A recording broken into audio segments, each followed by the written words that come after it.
The January 13th, 2026, I apologize, special joint City Council Planning Commission study session meeting is called to order.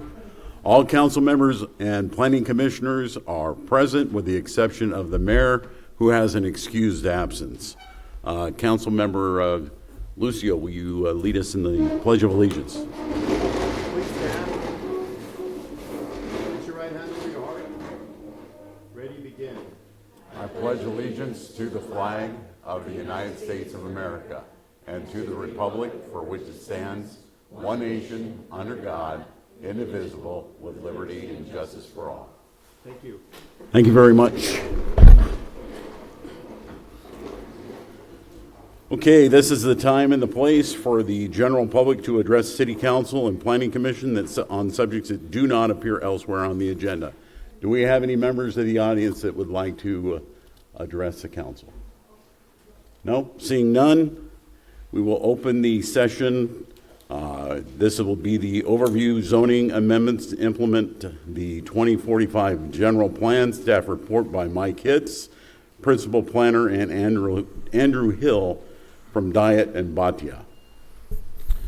Good evening, Mayor Pro Tem, council members, and planning commissioners. So tonight, as you recall, we did our general plan update that got adopted back in September. There's a lot of hard work over several years to get there. So the next step in that process was for us to do a comprehensive zoning code update that's going to implement much of what was in the general plan, as well as bringing the code up to current state laws and doing some other kind of modifications, because we haven't really done a comprehensive update since 2010, just several updates since. So Andrew Hill is here. You remember Andrew from our general plan meetings that we had, to give a presentation on some highlights on the items that we're going to be working on with the zoning code update. Andrew. Great. Thank you, Mike, and good evening, everyone.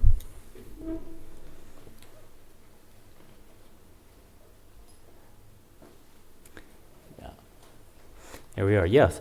Well, so the purpose of tonight's study session, the study session is really intended to provide an overview of the zoning code update ahead of formal release of the document and adoption hearings in the coming months. The zoning code is, of course, part of the 2045, the Chino 2045 project, and it's intended to implement the updated general plan. As you all know, the general plan was adopted in September of last year, and under state law, the zoning code needs to be consistent with the general plan. And so the objective is to update the code to bring it in line with the 2045 general plan, but also to modernize the code, to make it more user-friendly, and to really find ways to facilitate economic development by streamlining the standards. So here's a look at our roadmap, how we got here. The key content that's included in the zoning code update has been vetted extensively with the community, with the Planning Commission, and with the council through the general plan update process. We also conducted a series of study sessions with the Planning Commission between December 2024 and April of last year to get feedback on certain specific topics, specifically parking, good neighbor standards for industrial and warehouse uses, and administrative items and code organization. The full draft zoning code update is currently being reviewed by staff, and then public hearings are planned following the release in late spring or early summer of this year. And so the purpose of the study session tonight is to provide an overview of the key content of the zoning code and to receive some preliminary feedback before the full draft code is released for public review. There's quite a lot of material to get through, so what I'm proposing to do tonight is to break it up into about 5 different parts. I'm going to talk about the code organization, about some amendments to streamline the approvals process and make it easier for businesses to establish in Chino. I'll talk about amendments for buffering industrial and warehouse uses from adjacent residential uses, changes to parking requirements, and amendments to create some new districts to implement some of those new land use designations from the general plan. What I think I'll do is for each of these 5 sections, I'll start off with a presentation to orient you to some contents, and then I'll pause for questions and comments. We can have a little bit of a discussion, then I'll move on to the next piece, and we'll go through each of these 5 items like that. So let's start with the code organization. Currently, the zoning code is Title 20 of the Municipal Code. And that was established back in 2010, following the adoption of the 2025 General Plan. It has a logical sequence and order, which you can see on the right side of the screen. But there are revisions required to that content to make sure that it's in line with the new general plan, and we'll need to add some new sections in there as well. And so the proposed reorganization of the code really retains a lot of the content that's still valid from the current code, but it reorganizes the chapters into a hierarchical framework, as shown on the right side of the screen here. So in the 200 series, we'll have all of the base zones and the related standards. So commercial, residential, and industrial zones will all be housed within the 200 series. In the 300 series is where we'll have the different zoning overlays. Essentially, these series are like a headline or to make it easier to find things. In the 500 series, we'll have supplemental standards that apply citywide, so ADU standards, standards for landscaping, for non-conforming uses, for parking and loading. All of those standards will be housed in the 500 series. In the 600 series, we'll have administrative procedures, and so this will include common procedures for things like environmental review, public notices, or changes to approved projects. And it'll also have special procedures for things like zoning changes or conditional use permits or temporary permits. And then finally, in the 700 series, we'll have a glossary. By reorganizing it in this way, we're really grouping all the frequently consulted standards together and alphabetizing things.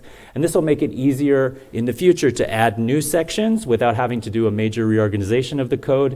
And it also makes it easier for a property owner or a prospective business owner to find things in the code, to find what they're looking for in the code. And so that's a quick introduction to the reorganization of the code. Let me pause there and see if anyone has any questions or comments about that.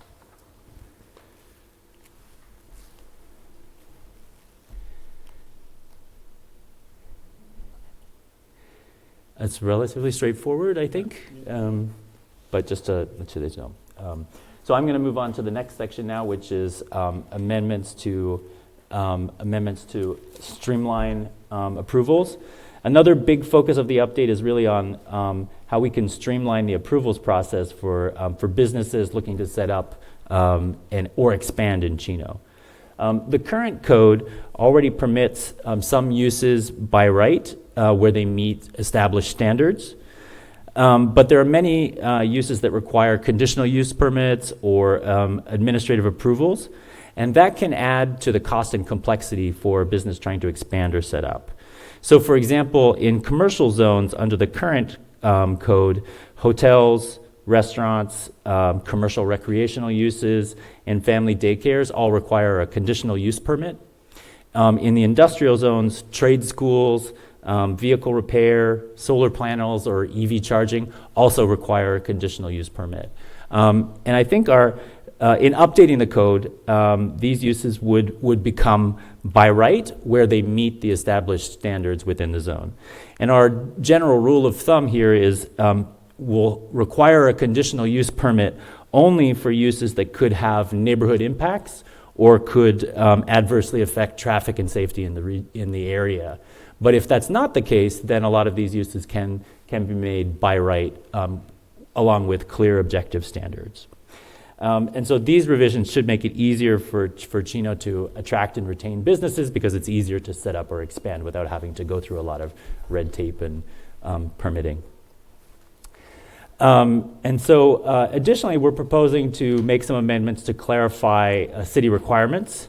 So for example, in that 600 series of the code, time limits for completeness review, the grounds for determining completeness, or the next steps after completeness, all of this detail will be clearly spelled out in the code, and that'll make it clearer for applicants, and it should reduce the amount of time that staff has to spend answering questions or explaining things to prospective applicants. So that's another streamlining amendment that's being made. And then finally, we've added a new chapter to the code for temporary use permit procedures. This would be in the 600 series as well. And that should make it easier for holiday sales or farmers markets, pop-up sales, or even rental sales offices to set up in Chino. The code will establish specific types of uses that can be allowed within a defined period. So uses that would be allowed for 24 hours, uses that would be allowed for 60 days, or uses that might be allowed for between 1 and 5 years. These uses could be approved by the director when certain findings can be made.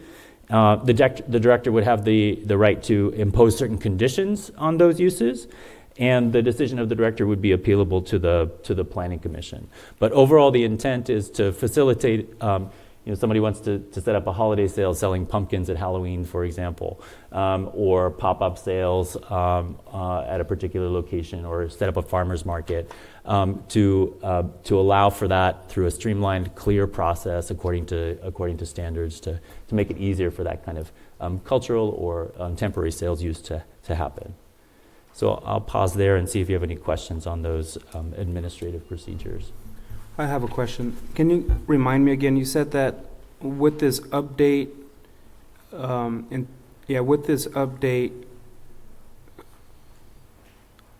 it'd be streamlined, and you had mentioned neighborhood impacts and another. What was the Traffic or safety impacts? Traffic or safety impacts? And can you give me examples of that? What Yeah. would be? So, for example, if you're thinking about a shopping center, right now, in a shopping center, if you want to set up or in a commercial zone, if you want to set up a hotel or a restaurant, under the current code, you need to go through a conditional use permit procedure. That adds time and complexity. But a restaurant in a shopping center doesn't necessarily have neighborhood impacts. And so there's not necessarily the need for a conditional use permit process. On the other hand, if you're thinking of, for example, like a home-based business in a residential neighborhood, for example, well, that could have impacts on the neighborhood. It might, people coming and going from the business could also have traffic impacts. So that is not necessarily a use that you want to permit by right. That in those kind of cases, you do want to have a conditional use permit process, so that there's oversight and public input potentially at a hearing, and before that type of use gets approved. Does that make sense? Yeah. So other than a home-based business, what other businesses would require a CUP or? Yeah. Like massage is an example of one we usually always require a CUP for, just because it could have impacts to the neighborhood. We're going to look at also too, like distance requirements and some other things along with that. So that's one that's very common, comes before the commission. There had been, like, sometimes I think we'd have to require that, like a supermarket has to get a CUP for a license. So we have to look at that a little bit, because there's public needs and convenience findings that have to go along with that we have to be aware of. But there's several that we come in kind of more frequently, more recently, that really shouldn't need a CUP, but what we would do is put very specific objective development standards that they have to meet all of these standards, and those kind of take the place of the conditions of approval that might get put on something normally if it has a conditional use permit. So under this new update, will storage facility businesses require CUPs? I believe we're still requiring that, but we can definitely look at those as we bring it before the commission, the council. We can definitely look at where we think that would need to be require a CUP and where it may not. You have to take in mind too that there's different zones are considered to be less, like the industrial zones. You can allow more things by right because they're surrounded by industrial uses. But as we get near neighborhoods, we have more concerns about where those are at. It's like neighborhood commercial uses on a smaller site would definitely have more uses that would not be allowed or would be allowed through a CUP. But in a larger regional commercial center, a lot more things will be allowed by right just because of where it's at and its adjacency to residential. So with this, for example, we have a large regional commercial center up on the north part of the city off of Philadelphia, and they wanted to bring in a gym, and we told them they needed a conditional use permit. Would this eliminate the requirement of that? Yes. Okay. Or like a indoor like a recreational for kids, we have an indoor rec place, like a bounce place or something like that, where we previously required CUP, and we would not require that anymore, but we would have very specific standards for development and how that would operate. And again, the idea is to try to streamline and try to cut some of the, red tape, so to speak, to make it a little easier for businesses to come to the city. The temporary use permits, that's commercial? Does that also include? That could be a lot of different things. Residential as well? No, it's usually commercial. So you might have, that also could include like a laydown yard for construction. There's other uses in there that could be, that are very temporary basis, maybe a year or 6 months. Would that cover garage and yard sales as well? Or is No, that no, under that's something that's else? usually, we don't really regulate yard sales at all. More like, you see it more and more with these online businesses. They don't have like a footprint, but if there's a vacant spot in a mall, they might like to come in for a short period of time and have a physical presence, particularly around the holidays, for example. And so this temporary use permit procedures would provide a pathway for that. There'd be conditions Gotcha. and standards that they have to meet, but it would make it easier for, for vacant space in a mall to be filled temporarily.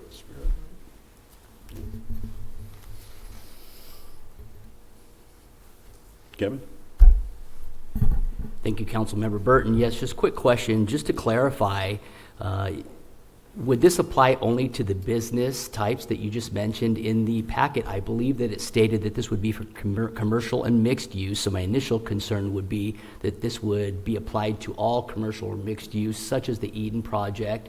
So again, to clarify, does this amendments to streamline approval process, does that apply to current existing centers? It would apply to new uses in an existing center, for example. But not any and all new uses, only the ones that are identified. So for example, the examples that I was giving there, and I went pretty quickly, but in the presentation, hotels, restaurants, pretty standard uses in a commercial center. Currently, a conditional use permit is required. And to the extent that it's contained in a center, it's not going to have traffic and noise impacts on surrounding residences. We're thinking, does it really need a conditional use permit? And we're thinking the answer is no. When that use is in a center and it meets the established standards, then why not allow them by right without the need for a conditional use permit? So this would not apply to a new project coming to the city, even though it's zoned and meets all the general plan guidelines?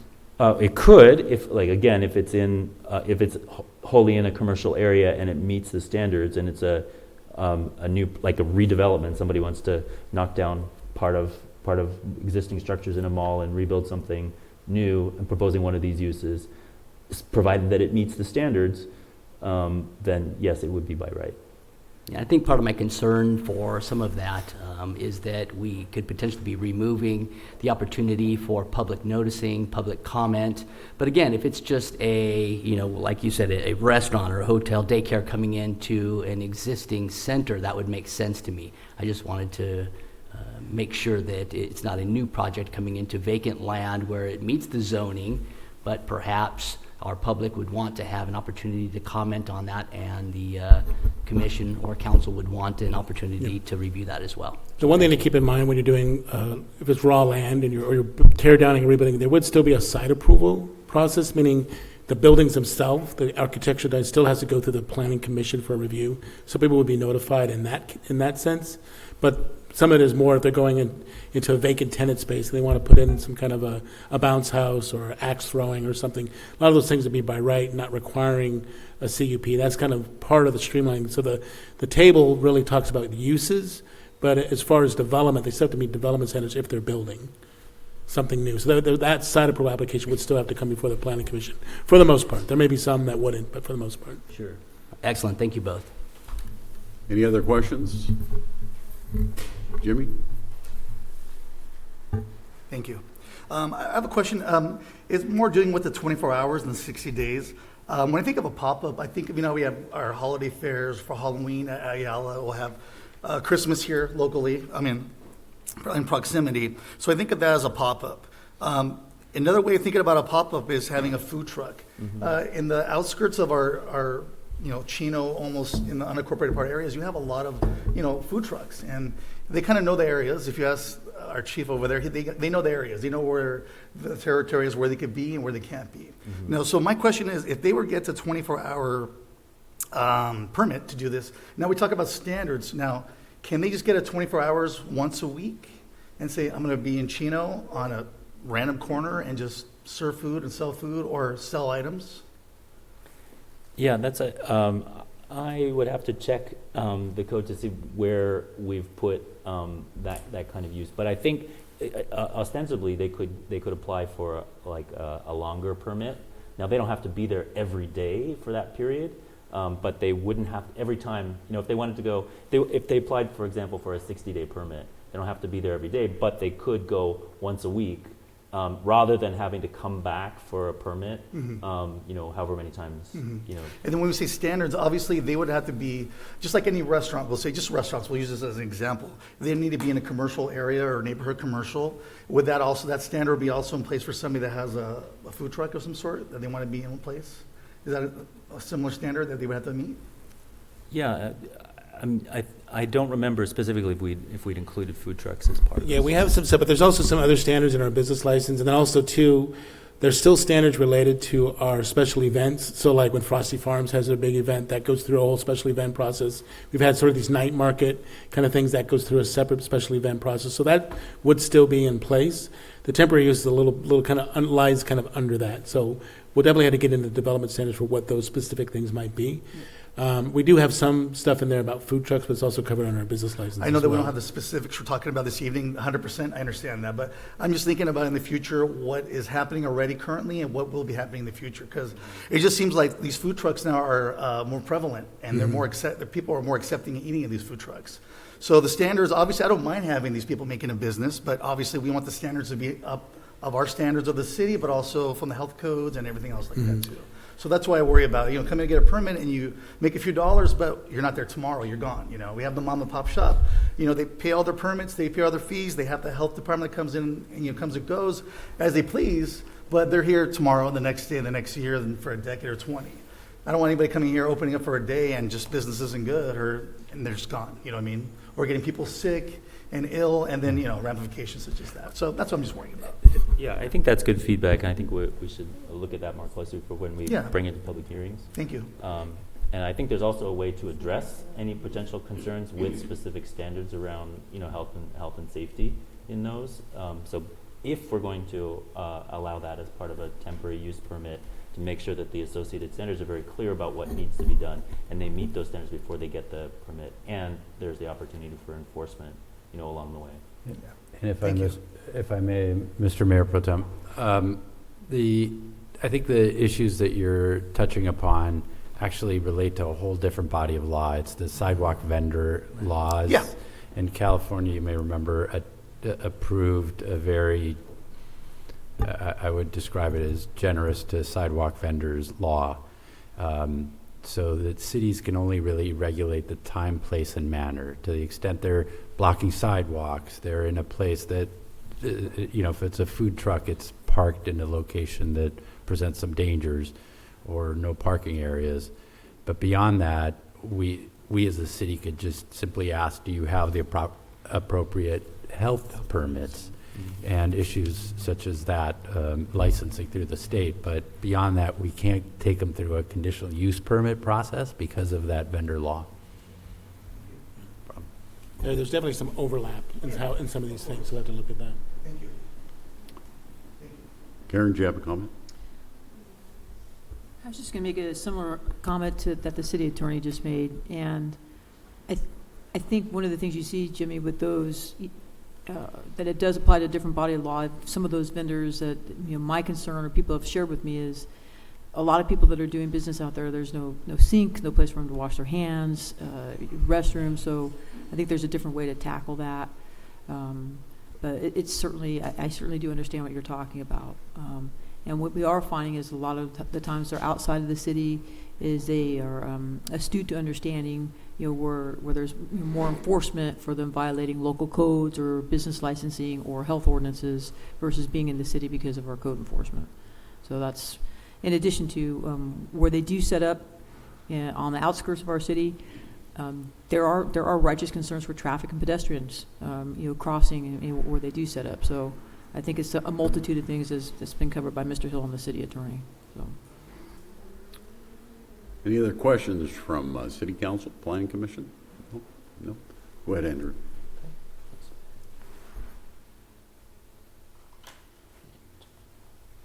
Right. Okay. So the zoning code update also incorporates amendments to address buffering of warehouse and industrial uses from adjacent residential and other sensitive uses. So for context, at the state level, Assembly Bill 98 was passed in 2024 and has come into force this month. Now, it sets statewide standards for new and expanded warehouse and logistics uses. It's intended to limit air pollution and truck traffic near sensitive uses like residential neighborhoods, schools, playgrounds and parks, nursing homes, hospitals, and other more sensitive uses. The requirements of AB 98 really mirror what some other communities have already put in place in the Inland Empire, and they go beyond what Chino had previously considered a couple of years ago as part of the infill industrial development overlay. The state law defines a logistic use quite specifically, and as you see here on the screen, and then the law applies to new or expanded logistics uses that are within 900 feet of a sensitive use as measured from the loading bay. Now in Chino, it's a little bit hard, but you can see on this map where those standards would apply. So everywhere there's a yellow hatch over the black represents the industrial zone land, and the yellow hatch is 900 feet, an approximation of 900 feet from those properties. And so these AB 98 standards don't apply everywhere. They typically apply sort of on the edge of the industrial area or where the industrial area is close to residential uses. And in these areas, the logistics facilities have to comply with specific standards for the design of the buildings and the design of sites, and also for screening and buffering from the adjacent uses.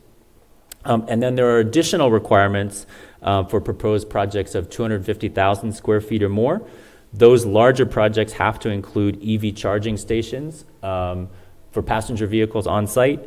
And there's also zero emissions requirements for forklifts and off-road vehicles in the intent of reducing air pollution.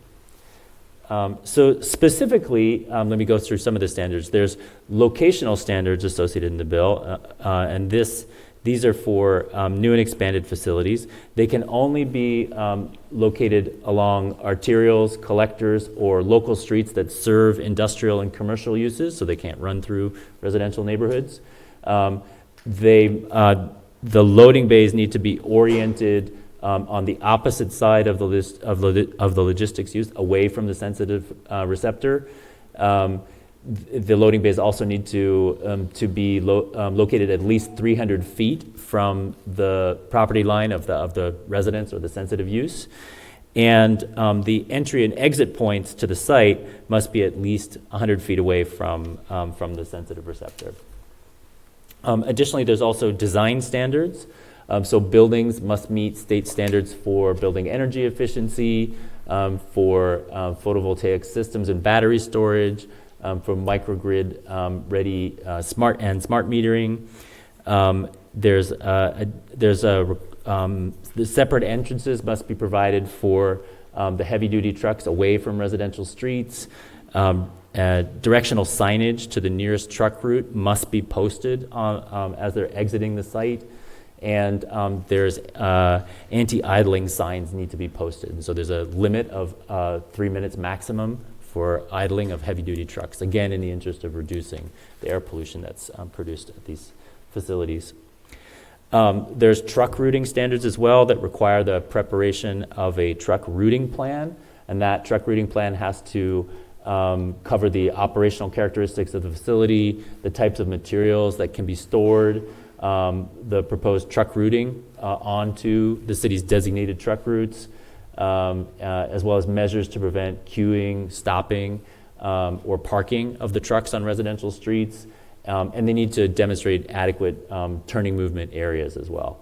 So all of these truck routing plans have to be submitted to the city and approved by the city before the newer expanded use is allowed. And then the Chino Police Department is authorized to enforce that truck routing plan once it's approved. And then finally, there are buffering and screening standards to mitigate potential air quality and noise impacts. So all new and expanded uses within 900 square feet of a sensitive use need to provide at least 50 feet of landscape buffering. They need to provide a 10-foot high wall or a landscaped berm along the interior and street lines of the properties. And they need to provide 2 rows of trees of very specific sizes. So all of these standards are incorporated into the zoning code update, and they would apply for logistics, new and expanded logistics and warehousing uses.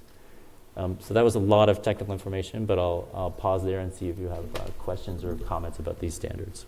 Thank you, Andrew. And in reference to the truck routing standards, Chief Menson, do you have any further on that? Do you have any questions or comments?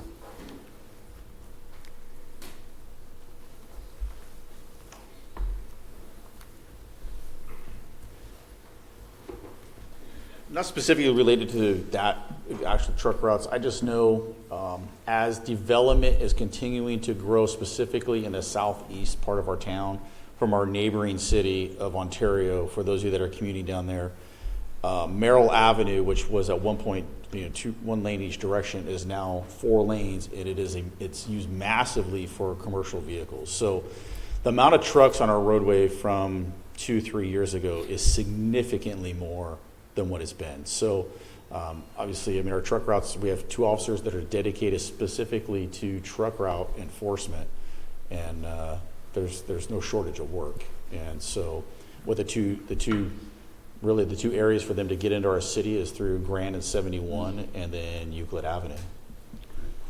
Great. Thank you, Chief. Karen? Chief, I'm sorry, where are we at with the review of the administrative citations for truck route violations with the city attorney and the city manager? So the staff report is set to go to council, to you. I believe it's the first meeting of February. Thank you. Yep. Thanks, Chief. Any other council questions, comments? Nothing. Commission? Planning Commission? No. Nothing. Go ahead, Jim. Yeah. Thank you. So I know we talked about Assembly A, B. Those are all standards that we all have to abide by. Now, we can still exceed those standards if we like to, correct? That is correct. Okay. Yes. So that's a good thing, obviously. Just talking to a resident of Ontario yesterday, we have this truck route in play, and we're surrounded by 4 other cities. When we have a projected truck route that we're going to approve or design or change, do we look at other cities and where their truck routes are? Because obviously we share a lot of same streets, roads. Do we look at that or no?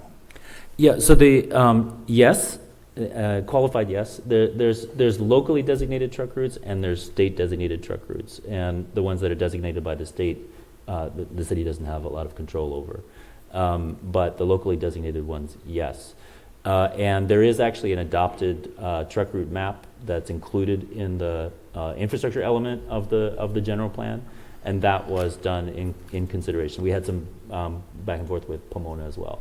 Ultimately, actually based on feedback from Pomona, one of the proposed truck routes was removed. Okay. The reason I say this is because I was talking to an Ontario resident yesterday, and they were laughing actually because Grove now is not a truck route. So all cars need to go to Euclid instead of Grove. And so if you drive on Euclid, obviously that at Riverside Drive, it becomes Ontario when you're heading north. Basically, trucks get be backed up from U60 all the way to Riverside on the side drive. And it can be pretty impacted. And then obviously when you're exiting Euclid, you're going into Ontario to get to Chino. I mean, there's cars backed up onto the freeway. And it's kind of dangerous also. So is there any play? Obviously, we're taking over Euclid, obviously, which is good. Streamlines a lot of business, a little construction, a lot of activities. That's just one less step. But the only thing is, working with Caltrans, are there any upgrades that are going to be happening to Euclid and then Mountain and a few of the other off-ramps? Do we see that in the future? Dennis isn't here, so he'd probably be best to answer that question. But I do know, with the Pine Avenue connector eventually getting built, we're working on the Euclid Bridge.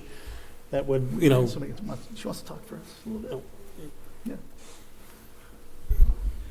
You're talking about Euclid to the 60s, right? Yeah, and a few other off ramps too. Just, you know, we're projecting to 2045, so we know population growth is going to be there. We know traffic is going to be there. So I'm just curious if there's any discussion or any thought of, we did say a lot of we talked about last meeting, a lot of our dedications aren't going to have to be used because we think the streets are big enough and wide enough.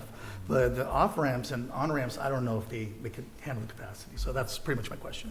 The on and off ramps are property of the Caltrans. Yes. So therefore, we need to work with them. If we see that there are problems with vehicles backing up, I'm sure Caltrans want to be also be proactive about making sure that their main 60 freeway doesn't back up. So we will work with them to see whether there's an opportunity for any additional ancillary improvements to the ramps. Yeah, because obviously you see that they're building the new ballpark in Ontario. Yes. And there's a few other projects I just heard recently. So they have all these new revitalizations for the city. Good for them. The only thing is infrastructure that's in place. I don't know if it could sustain all the traffic and all the movement. And obviously everything, you know, gets overwhelmed and then trickles into our city. And then we suffer from that area up to 60 to off of obviously Pine Street and what's coming from Eastville and Riverside and those areas too. Yeah. So that's what I worry about. Yes, so major projects that's happening in Ontario, we will have an opportunity to review any EIR documents, and our traffic division will review that thoroughly to make sure that there's no impact to us. And we could also suggest if there's an impact to the city of Chino, we could condition their developer to make the improvements so that it's mitigated. Thank you, Agent. Go ahead. Mayor I'm Pro sorry. Tem, I'd just like to add to that. SBCTA also is looking at the Euclid 60, Mountain 60, because they know that there's an issue with both of those right now. So not only Caltrans, but then SBCTA. So I think that there's a knowledge in the region that those two places are for certainly an issue, because they've already fixed the central, and as you Yes. just go east. And it's beautiful. Yeah. Actually. So I just I wanted must to say. add that. Great. Thank you. Linda. Go ahead, Andrew. Oh, Thank you I'm very sorry. much. Go ahead. Is the truck route that we removed after discussion with Pomona off a reservoir? What is the cross? Is it off a reservoir? Was Philadelphia? Philadelphia was the one that we removed. Pardon me? Philadelphia was the one that we removed that was going east. Is that what you're talking about? No, I think trucks are getting off at Reservoir and coming over to Riverside Drive, which explains why it's so decimated over there. And then because Riverside Drive is a truck route, and that's the quickest place for the trucks to get off if there's a problem on the eastbound 60 and just come through town. So is that the location? It was. I think I wish I could see on a map. I think it might have been Francis. It was a small East End and Philadelphia. Right. When we had the meeting with Pomona, they were concerned that trucks would go on Philadelphia eastbound to Reservoir, not getting off the freeway at Reservoir. So so we removed that little portion on Philadelphia from East End over to. Okay, but Reservoir Reservoir into Chino to Riverside Drive will remain a truck route. is a truck route, yes. Yeah, that's in the general plan now. Well, it won't matter. They won't be able to pass Reservoir soon, so it won't. It'll be okay. So it'll cure itself. So. All right. Any other questions regarding this topic? Nothing? Go ahead, Andrew.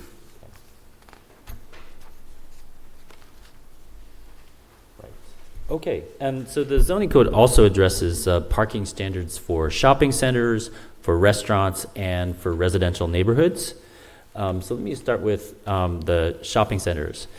Talking with some of the regional shopping center representatives, we heard that they feel they are overparked, so they have too much parking in those regional centers. And so right-sizing parking standards can help facilitate redevelopment of some of those regional shopping centers as envisioned in the general plan. So here we're thinking about the larger regional centers up around Philadelphia and Central, for example. And so a parking strategy for those shopping centers can also promote shared parking between uses and look at potentially optimizing the dimensions of drive aisles to make more effective use of the available space. And by reducing the amount of parking that the city is requiring, that can actually help to facilitate redevelopment because it reduces the costs involved for redevelopment. So that's the thinking behind this. Shared parking is a strategy that's been used throughout the U.S. for 20 or more years. It allows for the shared use of some spaces in a parking lot between businesses with different time of day needs. So for example, office uses, the peak demand for office uses might be between 9 to 5, but restaurant uses might have a peak demand in the evening. And so there's potentially an opportunity if you have office and restaurant uses in the same shopping center that they could share some of the spaces and reduce and meet the demand with fewer spaces, and so there's an opportunity for those uses to share some of those spaces, reduce the overall need, and that can help cut costs and catalyze redevelopment. So Chino's current code allows for some shared parking, but there is a requirement that any agreement for shared parking be recorded, and that's proven to be a deterrent. So that requirement for a recorded agreement will be removed, and instead we'll add a requirement for a parking study to establish the appropriate parking ratios based on the actual uses and use conditions. That would be approved by the Planning Commission. We need to be approved by the Planning Commission before it happens. So shared parking is not by right, but the code update would allow for that possibility as a strategy for trying to catalyze redevelopment in some of those centers. A second part of the parking strategy for shopping centers would also look at optimizing the available space, again to help with redevelopment. There would be no change to the dimensions of the individual stalls, but the code would allow for more one-way drive aisles instead of two-way drive aisles as a way to reduce the overall space required for parking, and also to allow for overhang into landscaped areas, so the car could go the end of the car could hang over some of the landscaped areas to reduce the amount of space needed overall. And so those are strategies that can optimize the use of available spaces. And then the code will also allow for the possibility of a shopping center owner to propose an innovative design that could save space and reduce the overall parking costs while still providing the required number of spaces. So allowing for innovation and flexibility. Again, this would be a specific proposal that a developer would have to come forward with. It would need to be approved by the Planning Commission, but if it can provide the required number of spaces with an innovative site design, then the code would allow for that possibility as well. And then the final part of the parking strategy for shopping centers involves reducing the overall parking ratios, again as a way of right-sizing the requirements in order to help facilitate the redevelopment of some of those older centers. So the requirements would be reduced as follows: for smaller centers, so less than 300,000 square feet, the ratio would be 3.33 spaces per 1,000 square feet. And then for the larger centers of over 300,000 square feet, the requirement would be 3 spaces per 1,000 square feet. These ratios are in line with what Pomona and other cities in the region have recently put in place. And also, the zoning code update addresses amendments for restaurant parking standards. For standalone restaurants, the current code requires 1 space per 100 square feet of seating area. We're proposing to change this to 1 space per 100 square feet of gross floor area, or in a shopping center, that would be 1 space per 250 square feet. And there would be no additional parking required for small restaurants, less than 3,500 square feet, that are proposed in an existing building. And then for drive-throughs, the current code requires 1 space per 100 square feet of seating area, which is the same as for standalone restaurants. The proposal would be to require a 1 space per 175,000 of gross square feet of gross floor area, with appropriate allowance for a queue. And then something we heard repeatedly in conversations with the community through the general plan update process was a concern for the availability of residential parking or parking in residential neighborhoods. Now, large families, multi-generational households has really meant that in a lot of areas, parking is in short supply. And so what we're proposing here as a strategy to address this could be to reduce the amount of front yard landscaping required and allow for nicely designed front yard parking. And you see some examples here of what that could look like. There's still greenery, there's trees, there's landscaping, but it's the reducing the amount of landscaping required in the front yard and increasing the driveway dimensions. So this is a look at Chino's current standards. They call for quite generous front yard landscaping. In the RD1 and RD2, it's 70% landscaping requirement minimum, and this is often exceeded. And in RD 4.5 and RD8, it's 60% minimum. Reducing this by about 10% and allowing for larger driveway dimensions would allow for one additional parking space in the front yard where it could be accommodated. And so we took a look at some specific sites in Chino. This one is in the RD 4.5 zone, and what you can see here is it's got currently the landscaping is about 75% coverage. Reducing that to about 67% coverage would allow for the addition of one more parking space. Another example, this one on Manuel Court. This one has currently 77% landscaping coverage in the front yard. Reducing that to 70% would allow for the addition of one more parking space. And a third example is also in the RD 4.5. This one has 41% landscaping coverage. Reducing it to 37 would allow for the addition of one more parking space.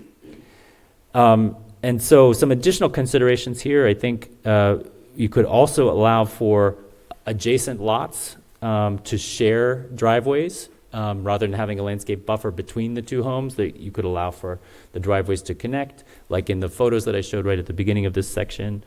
You could allow for the use of permeable pavers to make up for lost landscaping coverage that would allow for infiltration and drainage of stormwater.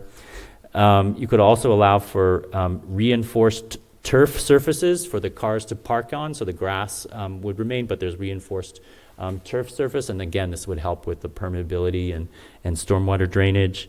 And then on corner lots, you could even allow for perpendicular parking. In all three examples that I showed you on screen, it was straight in, add that additional space was straight in and out, but on a corner lot where you have more space, maybe you could have perpendicular parking for as a design option. So these are some different strategies for trying to address the neighborhood parking concerns that we can build into the code. And then finally, for multifamily housing, the zoning code also incorporates some amendments to address parking supply around multifamily developments.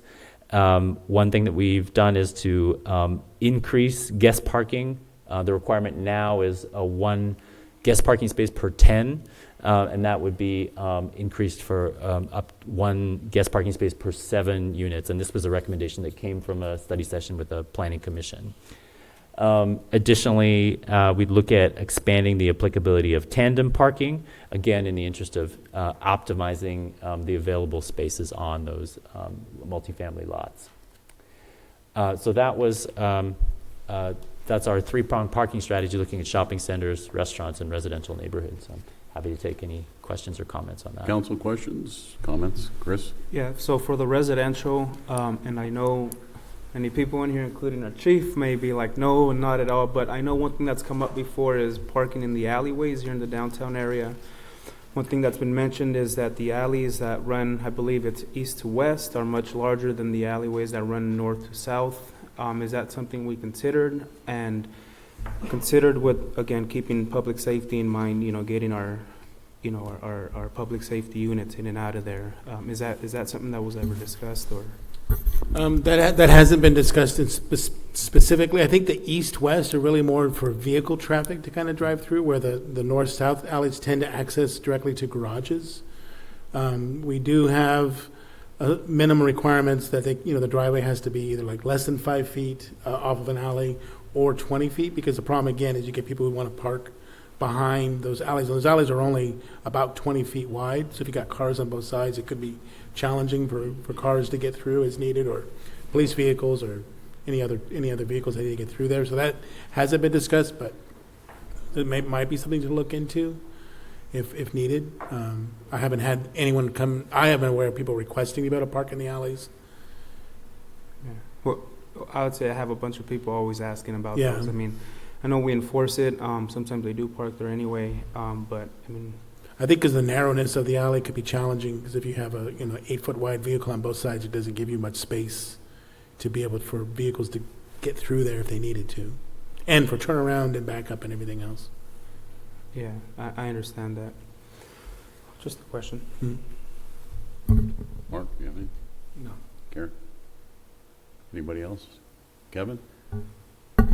Thank you, Mayor Pro Tem. Just to piggyback on Chris's comment, for the alleys that are located in our directional north and south, I know that on some of the alleys, cars do obviously park there. Could there be perhaps a permitted time where parking's allowed, perhaps, just during the evening or something like that, and perhaps on one side of the alley? I know that on the north-south alley that I'm referring to, I'm able to easily drive past the cars that are parked there, and there's sufficient space to do so. So just something to consider to add on to what you were stating. And then a question that I had is in regards to the shopping center parking requirements reduced. You had the figures of 3.33 and then 3. Is that what it would be reduced to? And if so, what are the current requirements? The current requirement is basically 1 for 250, or 1 for 4 spaces per 1,000. So you'd go to 3 spaces per 1,000, and then reduce down if the center's larger than 300,000 square feet, slightly So less. to eliminate 1 space per 1,000? Mhm. I think the one thing I always is interesting with parking is there's always a question of convenient parking versus parking in general. So most of the centers have lots of parking. It just may not be as close to where people want to get to, where they're trying to get, is usually the issue. I think one of the things to consider as well, I know you mentioned you could easily drive through the alley with a car parked on the side, but could a full-size fire engine drive through there? I don't know. I don't know if it could, with that amount of room. That's something to consider.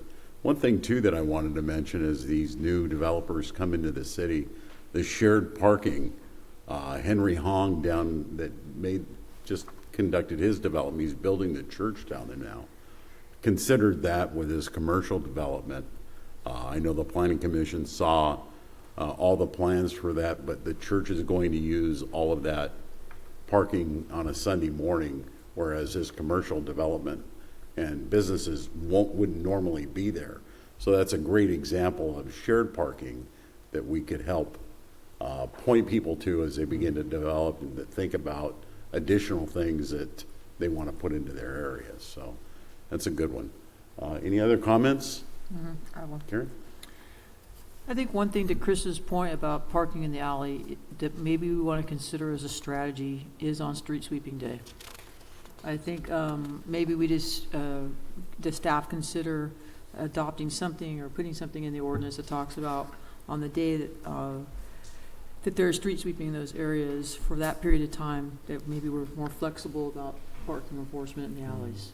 That may help some of those people in those areas that you're talking about who have a hard time moving their cars to a reasonable location. So maybe there's some room for us to look at that. Yeah, no, I think that may not be a zoning code question. That might be something that has to be Right. somewhere in Yeah, the an municipal enforcement issue. code. Yeah, muni code issue or an enforcement issue with the chief, that there's an understanding that we talk about that. So, Chris, to help you, because I do know that's a concern for a lot of residents that live in that area. Jimmy, you have a question? Yes, thank you. We talked about being overparked. I know some parts of our city are overbuilt commercially. We have, excess commercial properties that are empty and vacant. So there's an opportunity there. What opportunities are there for that good problem, I guess, if we're overparked? What can we do with that usage of excess? I think that's the intent of this regional mixed-use designation and the associated district, is to try and broaden the range of uses. And so particularly in those larger centers, Philadelphia and Central, thinking about like an aquatic center or commercial recreational uses, that can help to repurpose those lots. And the parking strategy sort of goes along with that. If we're, right sizing or allowing for more creativity with how the parking is supplied, strategies that will allow for sufficient parking but reduce the cost for developers, then that can help to make those redevelopment projects more financially feasible, and we get that broader range of uses in there that the community wants to see. Okay, so we could repurpose some of the land from parking to something else, meaning they could add square footage to their property. Is that also, when we say repurpose, we can do that also possibly? Okay. Another question, you were talking about a concern, opportunity plus concern. You were saying a lot of people could have shared parking, but a lot of landowners are very reluctant to record a note or whatever might be agreement. Maybe our city attorney could talk about it, but can you maybe talk about that a little bit? I think the current requirement is for it to be recorded in the deed, like recorded with the county with the county, so that it runs with the land, and that's kind of a complexity over time, because whereas what we're proposing is a shared parking agreement, and that has more flexibility to change it as maybe the uses change in the mall over time, and the shared parking agreement can be updated more easily, rather than if it's like recorded with the county and sort of written in stone, if you will. It becomes potentially an impediment to re-tenanting or something like that. So we're trying to allow for shared parking, make sure that it has appropriate oversight, but not too much of a ball and chain. Yeah, that makes sense. Obviously, the flexibility of a property, and if you want to redevelop it and do something that they got to worry about the other complexities from that. One more thing I had is, we're talking about changing, basically, we're talking about drive-through specifically. I think Jackie may be out there. She knows what's about drive-throughs. But we have a lot of drive-throughs these days are really small. We have Dutch Brothers that are about 750 to like 950 square feet. Small. I've seen Jack in the Boxes 1,350 square feet. So if we do one spot per 175, it'd be like 6 parking spaces for a building such as the Dutch Brothers. So that's the thing I'm concerned about, because, how many people were employed there at one time? 6 people, right? So, and then you have a handicap spot too. So I just feel there wouldn't be enough parking possibly. So that may be something we could revisit. Also standards, those are obviously properties that we would hope it'd be at least 1/4 of an acre to a 1/2 acre, something like that, to make it happen. So that's the only concern I have. I think the new thing is now looking to 2045, which we're doing. Everybody wants to be on the go and be quick and be fast. And the footprint of these restaurants, these drive-throughs are going to get smaller. Obviously, just to be able to just do drive-through mainly, not to have a patio or inside, sit inside dining area. So I worry about maybe that might not be enough parking possibly for these projects in the future. So just a Yeah. Yeah. Thank you. Any other comments? Okay, Andrew, go ahead. Okay, and the final part of my presentation deals with amendments to implement those new land use designations from the general plan. So the 2045 general plan creates 4 new designations. They are the regional mixed use designation, the boulevard mixed use, downtown, and employment mixed use. And so the zoning code will be updated to create new districts to implement these ones. And development standards for these are being drawn from what Chino has already put in place in other commercial and residential areas, but also drawing from best practices that other peer communities have used. And so these districts and the standards are currently under review by staff, but I can give you an overview of the current thinking. And so for the regional, the first of these is the regional mixed use district that implements the regional mixed use designation from the general plan. This applies in the regional shopping centers up at Philadelphia and Central, and also in the Majestic Spectrum. It's intended for uses that will attract people from around Chino and also from around the region, from the surrounding regions. And so that includes retail, restaurant, commercial recreational uses, public facilities, professional offices, things with a regional appeal. On sites where the multifamily and affordable housing overlays have been applied, then housing could occur there as well. The FAR permitted in the RMU district ranges from 0.3 to 1.0 floor area ratio for smaller parcels, so parcels less than 15,000 square feet rather, and the range is 0.3 up to 0.7 for larger parcels, so greater than 15,000 square feet. This is quite a lot, like the maximum here, 1.0 or 0.7 is quite a lot of FAR. And so based on what peer communities are doing. And so under this system, a mall owner can come in and at the lower end of that scale, at 0.3 or 0.4, they can, provided that their project, their proposal meets the objective standards, they get that by right. But if they want to go to the higher end of that scale, then what they would need to do is to provide some sort of community benefit. And what we talked about in the general plan was, for example, outdoor dining or an on-site, tot lot or a play area for kids or park or outdoor gathering space, something that can help to create more of a gathering spot in these areas. And so the way it would work is the code recognizes that not all of these community benefits are, have the same cost, right? Providing outdoor seating is relatively low-hanging fruit, and so but providing a full-on park, mini park within the mall is a much more expensive proposition. And so based on the cost of the amenity that's proposed, and the code will outline a menu of options.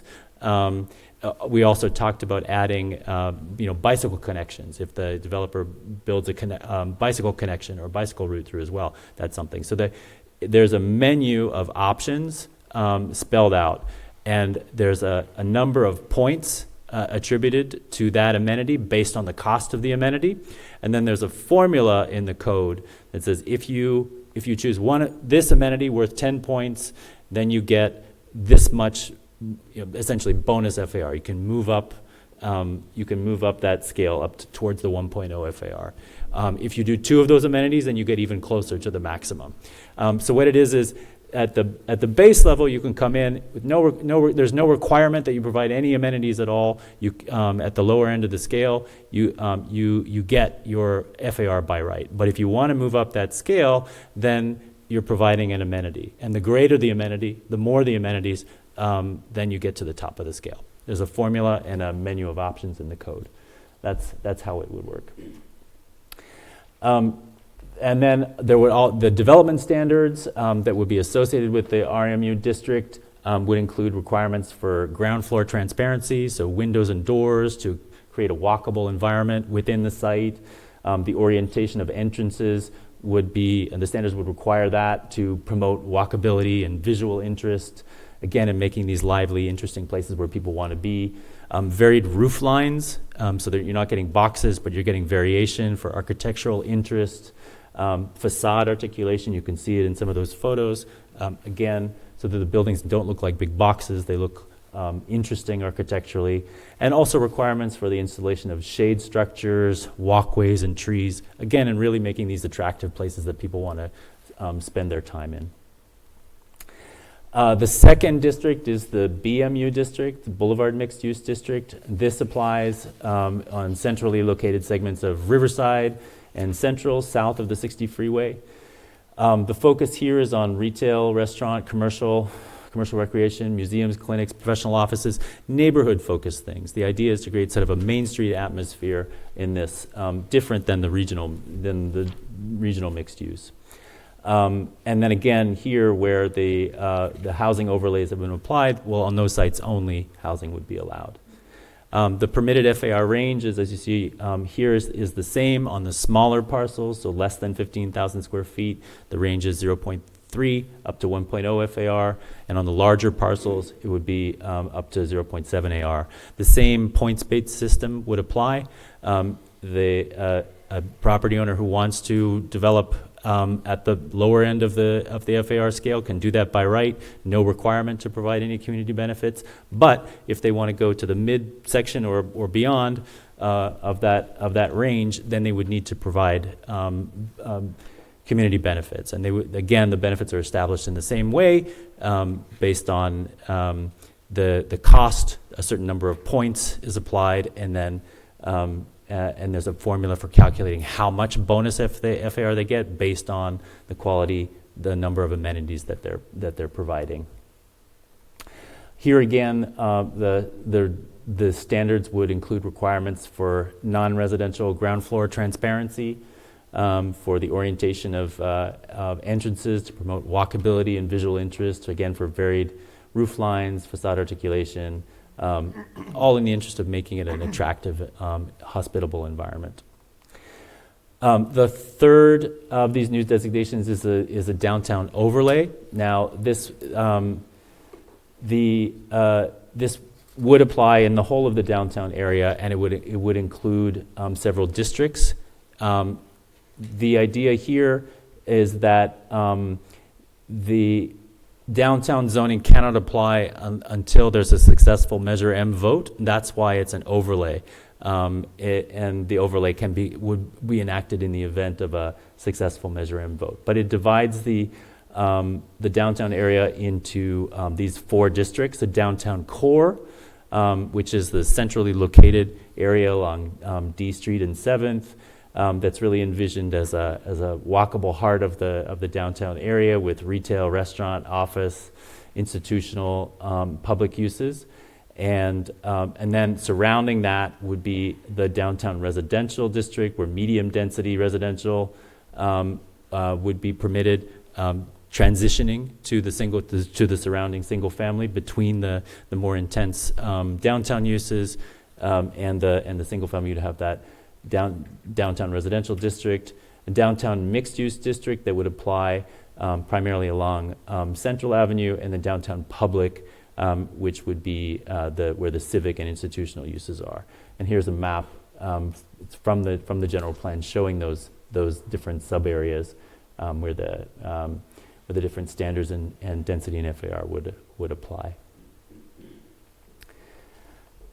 Here again, the standards would allow for reduced front setbacks to create the buildings would really greet the street and create that walkable environment, particularly in the downtown core. There would be requirements for transparency of the buildings, for awnings and other architectural elements that really create a small town village feel. Street trees and sidewalk amenities would be required as well, so outdoor seating to really make it a hospitable place. Side and rear yards for mixed use and residential would be required. We'd have angled parking along D Street and 7th Street to make efficient use of the space, but also have parking right near the shops and services. Here we would have parking space reductions for businesses near the street or public parking. In the future, when there's a parking structure, and particularly there would be incentives for small locally owned businesses. They would have parking reductions when their patrons could park in a parking structure and walk to the shop. A way of promoting locally owned small businesses would be to reduce or eliminate the parking requirements for those smaller businesses, because the patrons would be able to park in a parking structure or in the angled parking close by. We don't need to also require that those retail businesses provide their own parking. So that was a quick look at the new zoning districts. I would say the employment mixed use designation from the general plan will be a new zoning district, but that would live in the preserve specific plan. So it's not included as part of the citywide code. Any council questions regarding this topic? Commission? Anybody have any questions? No? All right.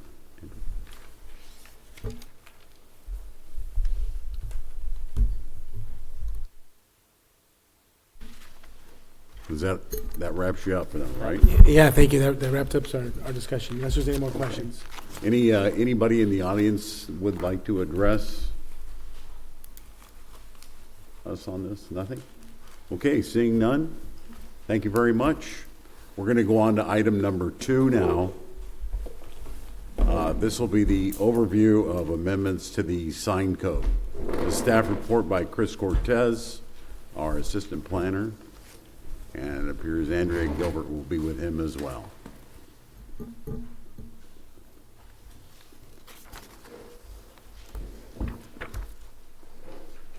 Good evening, council, members of the Planning Commission. Tonight, we will be providing you with an overview of the comprehensive update to the city sign code that is currently being drafted. For some background on this project, staff began updating the sign code in 2018 due to a Supreme Court ruling in the case of Reed v. the Town of Gilbert. This ruling required that a city sign code be content neutral. A content-neutral sign regulation and sign code typically regulates the time, place, and manner of a sign. This means that a city can no longer have regulations based on the content of the sign.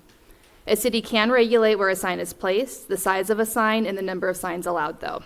These changes primarily impacted the city's temporary sign provisions, such as banners and real estate signs.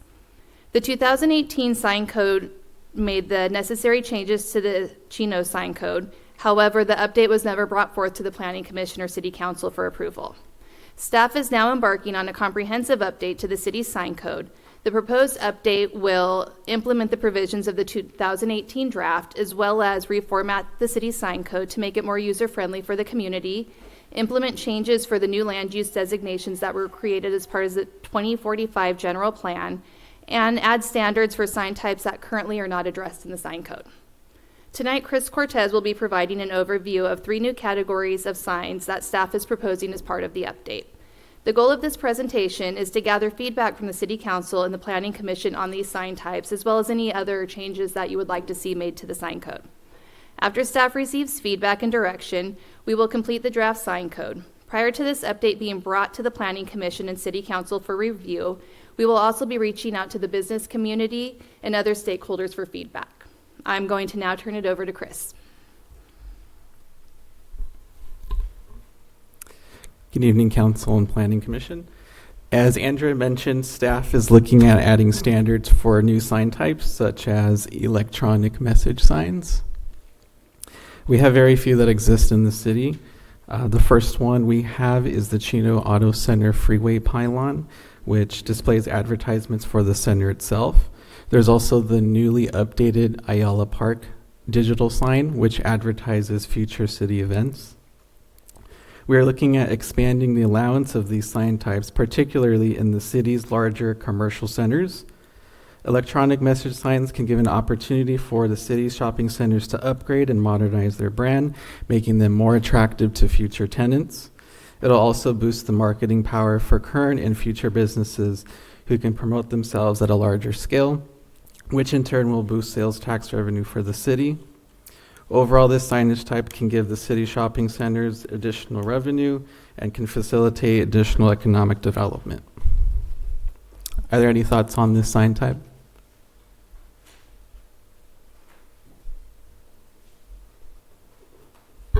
In particular, are there any areas that you would like to see this sign type? Any areas that perhaps it should be restricted from? Okay. All right, you're talking just specifically about electronic message boards here, right? It would be signs that incorporate electronic message boards. So we do have some examples up here. The Ayala Park sign, the image from the Chino Auto Center sign that has recently been redone. And we're looking to be able to implement these in other uses as well. So a commercial center may want to expand their signage where they have a monument sign to include digital reader boards, or the city may want to embark on placing signs in other areas, other parks, along our major thoroughfares, Euclid Avenue, Central Avenue, and places that are logical. My only concern with electronic signage is I think as a city we've been looking for more of it in different ways, but I think the only concern that I see is when it creates light pollution for residents. And as long as those factors are taken into consideration, I think we could probably be innovative about where we put those. And the distraction aspect of it as well, for motorists driving back and forth and not looking where they need to be going. Kevin? Andrea, would there be anything like specific zoning districts or anything kind of laying out the general requirements for where the signs can be, the sizes, and would we have any limit on the number of signs in those specific zoning districts so that, let's say, just one corner isn't overpopulated with electronic signs? I think electronic signs would be fantastic for businesses, but perhaps too many of them wouldn't create a nice look for the city. One thought. I'm sorry, my last question too is, what's the city's ordinance on traveling electronic billboarding? Like, we occasionally see these cars with electronic billboarding. There was, because we have nice amenities, there was one parked in a local park while somebody was using the restroom and driving around, so that's my last question about electronic signs. Okay. To answer your question first, Councilwoman Comstock, we would not allow that. That would be a portable traveling sign, not advertising something specific. So those types of signs, that it's vehicle placed, I've seen them before, where a truck might have the A-frame in the back driving around. Those would not be permitted within the city limits, so that would be a code enforcement action against them. To answer your question, Kevin, we're looking at the application of where to place these signs, if it's something that Planning Commission and Council feels is more appropriate in larger commercial settings. Obviously, we don't want to stick these in our smaller neighborhood commercial centers where you do have those impacts adjacent to residential. So we have, in our current sign code, different standards for different zones. And that's something that we could take a look at to ensure that we are not going to end up with one on every corner, one on every building, where perhaps it's one per shopping center, to really limit the number of signs if that's a concern. Yes, that's perfect. Thank you, Andrea. I think as far as, let's say like the Spectrum, they have the old memorial sign. I think an electric sign there would be beneficial, especially close to the freeway. I think we were talking about freeway signs where we were looking at potential areas off the 71 and maybe off the 60 where freeway signs may work, and we can work with the people from the sign companies to see about potentially sharing some of the revenue from advertising. I agree. I don't want them to obviously impact residents, but at the same time, when you look at other cities like Ontario and you know, other cities in LA County that have these signs and they do share revenue, I think that's something that we should be looking at as well. I think our shopping centers with some of these outdated signs, I mean, they have these huge signs and some of those businesses aren't even there anymore.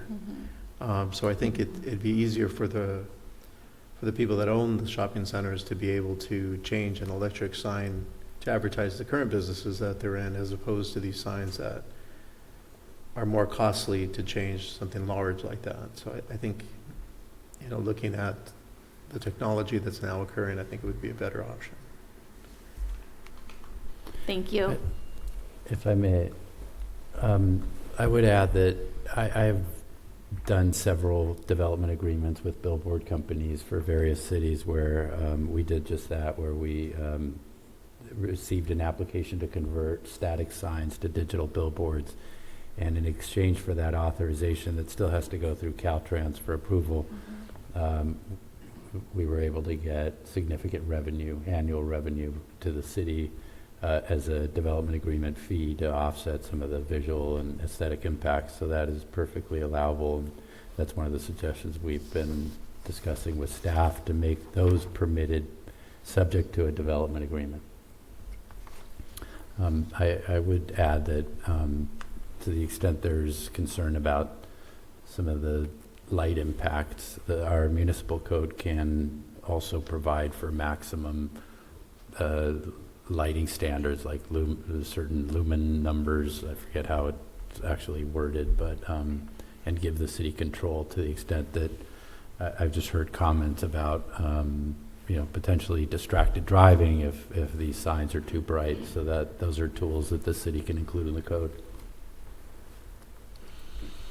Any other questions, Jimmy? Yeah, thank you. Like Mark was saying, he alluded earlier, it's an opportunity, having these signs, obviously. I know a little bit about the signs a little bit too. Some of those signs that are not static, they basically repeat, they loop about 6 seconds, so like about 10 different, advertisements at one time. So getting back to the safety, if you have too many of these and they're wrongfully positioned, there's a safety issue, but there's obviously an opportunity for us to depict our city. Obviously, we have the Chino sign that's up the 60 freeway, and I don't want to really elaborate about it. Whenever I drive by there, I think it could be a little bit better. Obviously, it doesn't depict our city the way it really is, you know what I mean?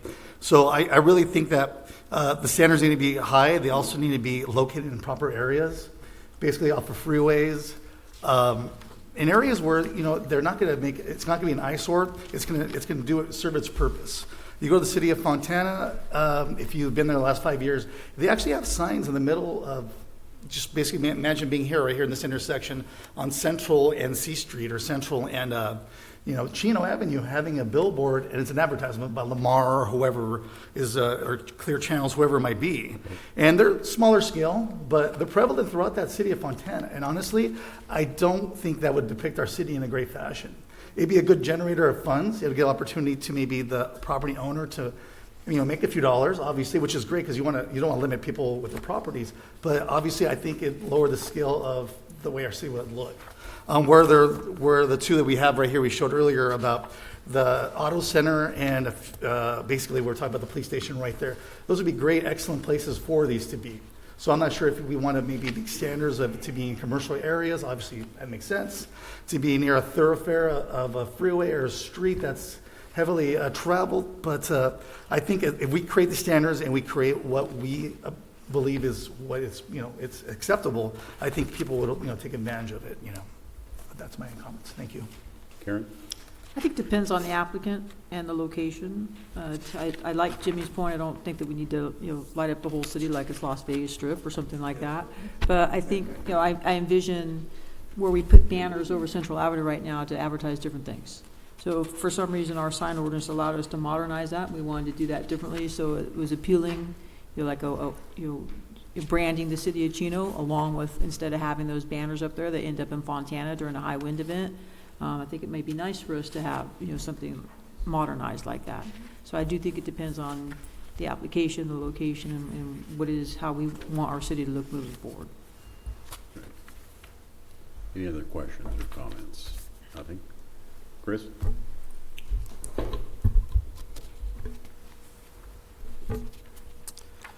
All right, we'll move on to the next one.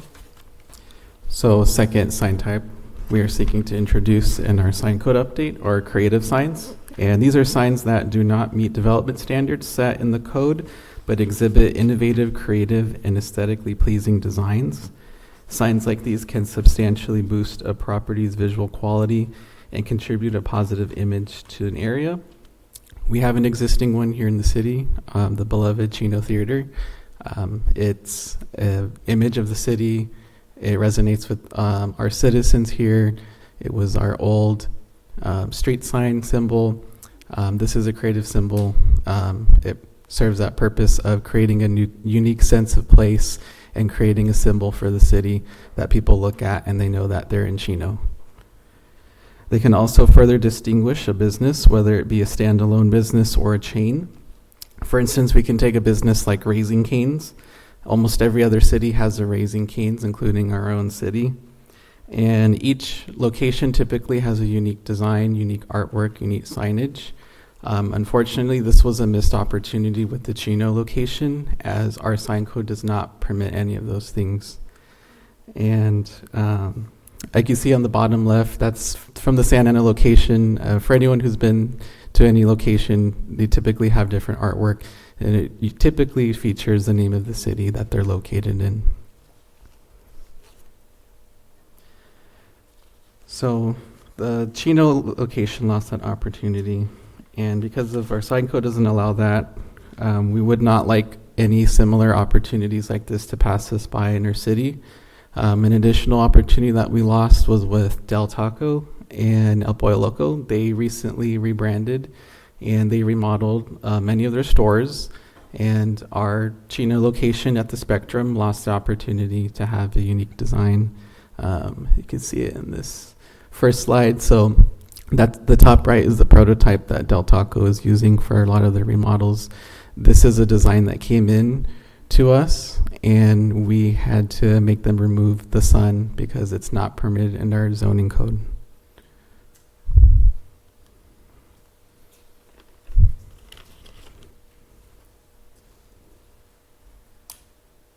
So overall, the creative signs give businesses the opportunity to bring something different and unique to our city and can distinguish itself from other locations that are in surrounding cities. Are there any questions or comments about creative signs? Does this include banners on the sides of businesses as well? Specifically, what I'm talking about, we have a business in town. It's a nursery down at Edison and Central Moon Nursery that requested banners to be placed along their fence line, but our sign ordinance prohibited them from doing that. Would this amendment, allow them to advertise their business that way? So the creative sign, it's intended for permanent signs. Our banners fall under temporary signage, so there would be two separate types of signs. So if they put a lock on the banner onto the fence, would that be permanent enough? I don't think they would take that off. That's just a creative way that they could. We could take a look at it on uses like that. It's considered more of a temporary use, but they do need their signage out there. They do have the dinosaur statue at the corner. Something like that is what we see more of the creative sign. Something where the sign might not meet the letter of the code, but it is adds value to the city, adds value to the business. And one example, I just met with the Historical Society today. They're looking to bring back the marquee at the Chino Theater that's up here off of Central Avenue. So our sign code wouldn't allow that today. It's a protruding sign. It's something that we don't allow today. So this type of application would allow us to get creative with our signs and to be more innovative and push the standards. But if it's something where you want to look into allowing the permanent banners for these temporary businesses or any other type of temporary signage for businesses that may not be your typical brick and mortar store, we can take a look at that in the sign code as well. I'd definitely like for us to keep something in our code that would allow us to make some exceptions for businesses like this, because it's big and it would create a lot of new business for them, as well as just, showing that we are a little bit more flexible than we have been for the last several years. The other one was we had some signage issues with the car wash, the brand new car wash that just went in south of Sam's Club. What's the name of the car wash? All American. All American Car Wash. We had some signage issues. I'd like for us to really take a look at what that was and what the problem was, so that won't happen again. We will do that. And to piggyback off of what Councilmember Burton is saying, obviously the nursery doesn't have walls; they only have chain link fences, so it's hard for them to advertise something permanent there. But obviously we don't want the banners to go permanent on a structure where there is a wall there where they could really hang a permanent sign. So I think him talking about flexibility is we look at the business and we see whether or not it's feasible. I don't know if they can hang an actual long-term sign on a chain link fence. It's not going to happen. But it does give them an opportunity, especially in that corner, because they send out flyers, Moon Nursery, but a lot of people don't even know where Moon Nursery is, and they drive right by it all the time. But to piggyback off of what he's saying, we came across this issue with Andy's Burgers, where our sign ordinance required all the signs to be the same size on all four walls. When the way the building was designed, they couldn't get those signs the same size on all four walls, and because of that, they ran into delay after delay after delay, and all they really wanted to do was put a smaller sign on certain sides of the walls because the big signs couldn't fit anymore. And we were told because the ordinance indicated that all signs had to be the same size, it wasn't working. So I think in that sense, we need to have common sense where if it's not possible to do, then we need to be able to bypass what our outdated sign ordinance says. But I do like the individuality of some of these businesses and allowing them to advertise or to create or bring in their current signs. I drove by going towards St. Louis Obispo, and I saw one shopping center that they required only neutral colors. And their In-N-Out was only neutral colors, and you couldn't really even tell that there was an In-N-Out because this shopping center required that. And I don't know if it was just the shopping center or that whole city, but I really hate to, I'd like to get away from that where we lock these people into certain signs because our sign ordinance says so, and I'd rather have them be able to show their individuality so when people drive by, they know exactly where that business is, and they go there for that reason.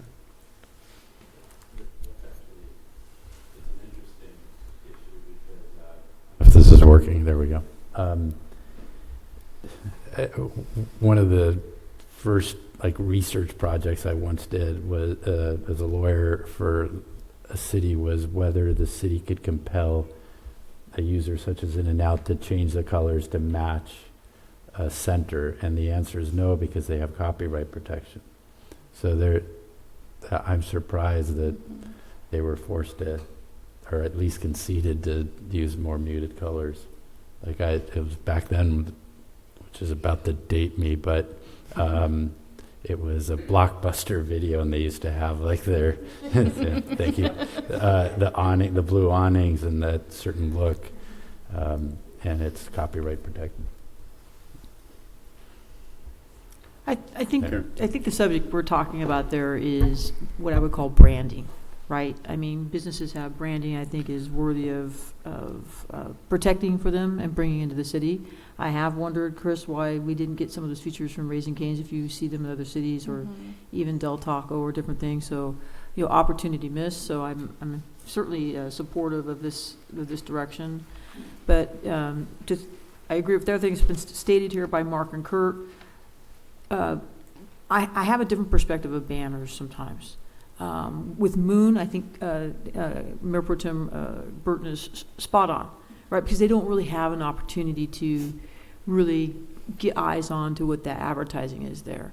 But for me, banners, they become sun rotted. They stay there too long. They become faded. They look poor over a period of time, which I think is the desire to have a permanent sign. It stays nicer for a longer period of time. It's not subject to rain or as much wind damage.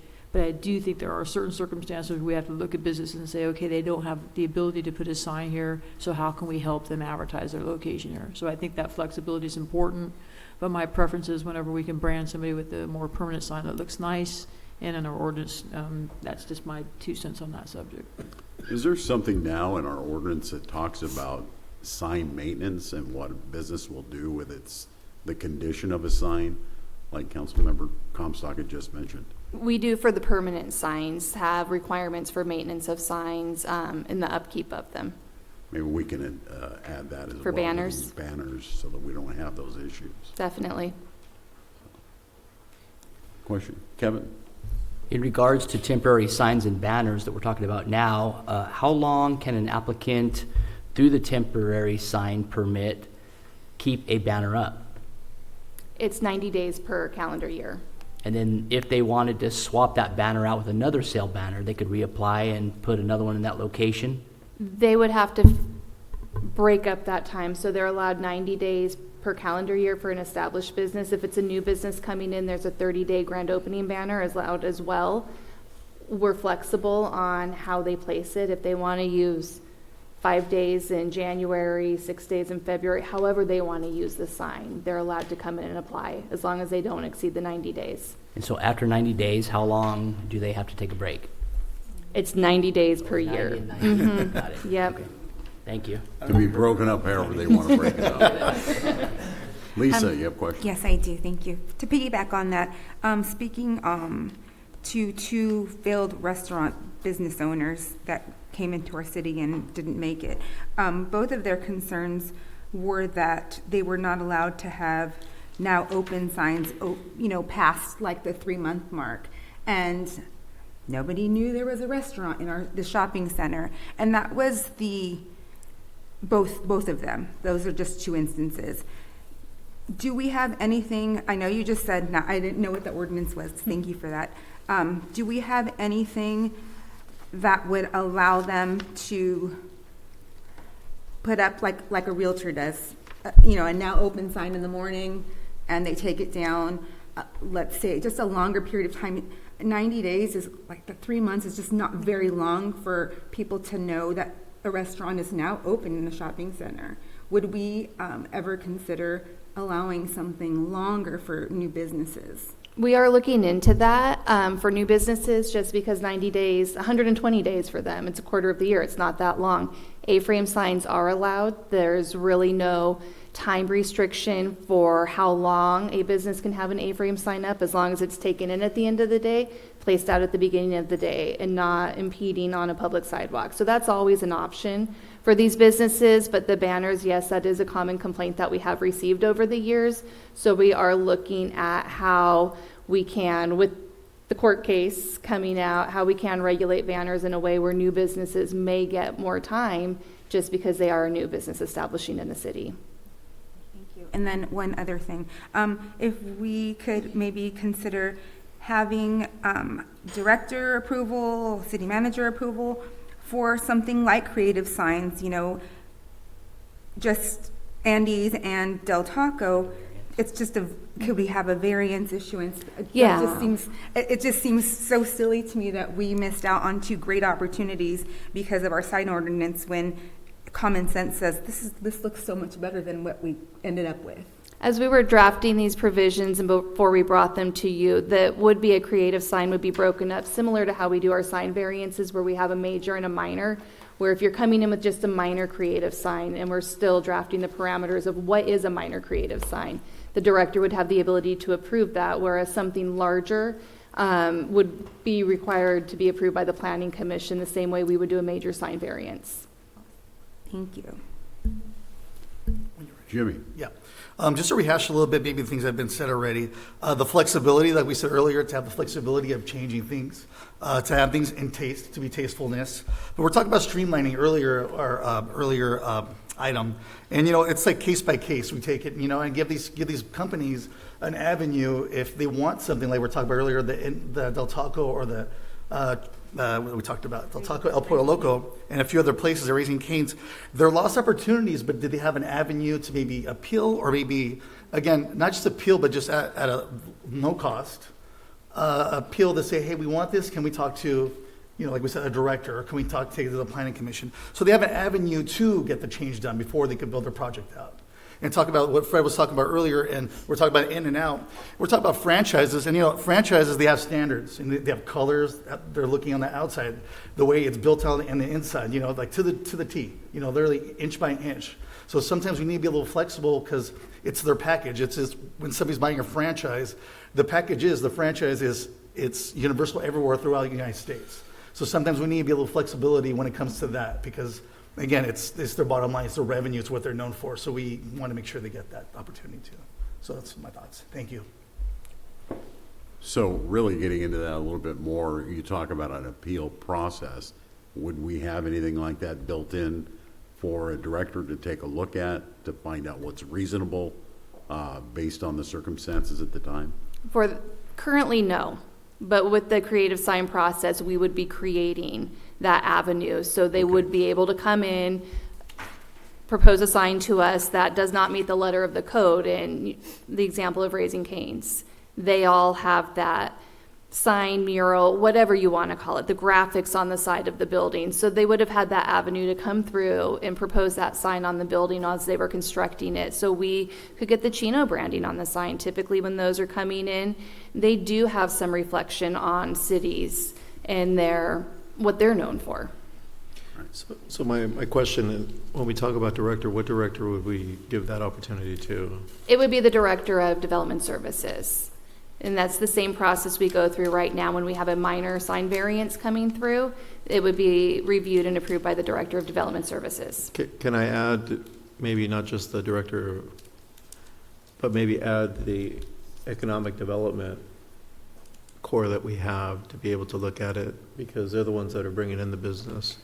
So at least maybe they can advocate for it so that it's not just one person, but it's a group of people that look at it and We can make a definitely determination. Yes, definitely.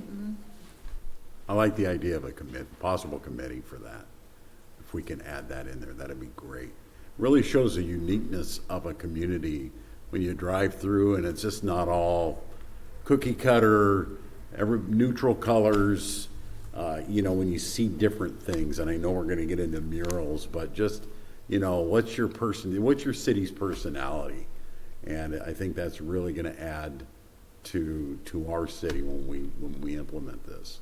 So, any other questions about this?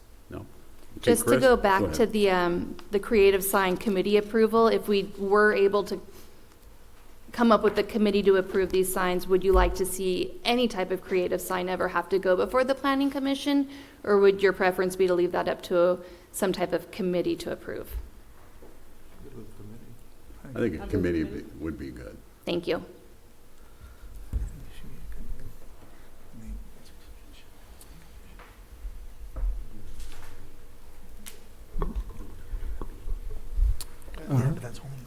And the only reason I say that is because if it has to go to the planning commission, it may delay them, which any delay is an extra cost to a person trying to open up a business.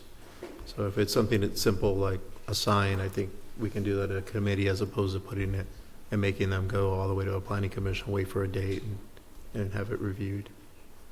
And the committee could be comprised of really anybody, somebody from planning commission, maybe somebody from the council, somebody from staff, somebody that can take a look at it, again, to make the reasonable adjustments. Question. We have a DRB, obviously, for the preserve for a lot of things. Before a project would come to us, or obviously, such as this, the artwork or whatever depiction that we might want to change, would that be something that would be researched by a group, like you said, a committee, and then maybe it'd be a recommendation to the planning commission to vote on it? Is that I what think the DRB in itself would handle those specific Oh, yeah. things. I'm saying, it's just, I'm trying to compare, it's similar to that. It would be similar to the It would be, design okay. review board, yes. Okay. Yeah. Yeah.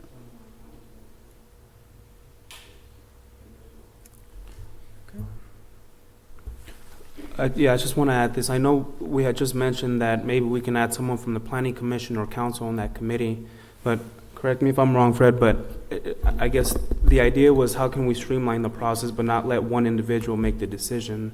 If we are including someone from planning or council, I believe that requires public notice, and I think that it's redundant. It's still, it's not as streamlined anymore. So if it is a committee made up primarily of staff members, it does not have to be publicly noticed, and with that being said, it would streamline the process in that regard. So I mean, my suggestion would be, probably not having anyone from planning commission or council be on that committee. Would that apply the same then, Fred, with our design review board on the planning commission?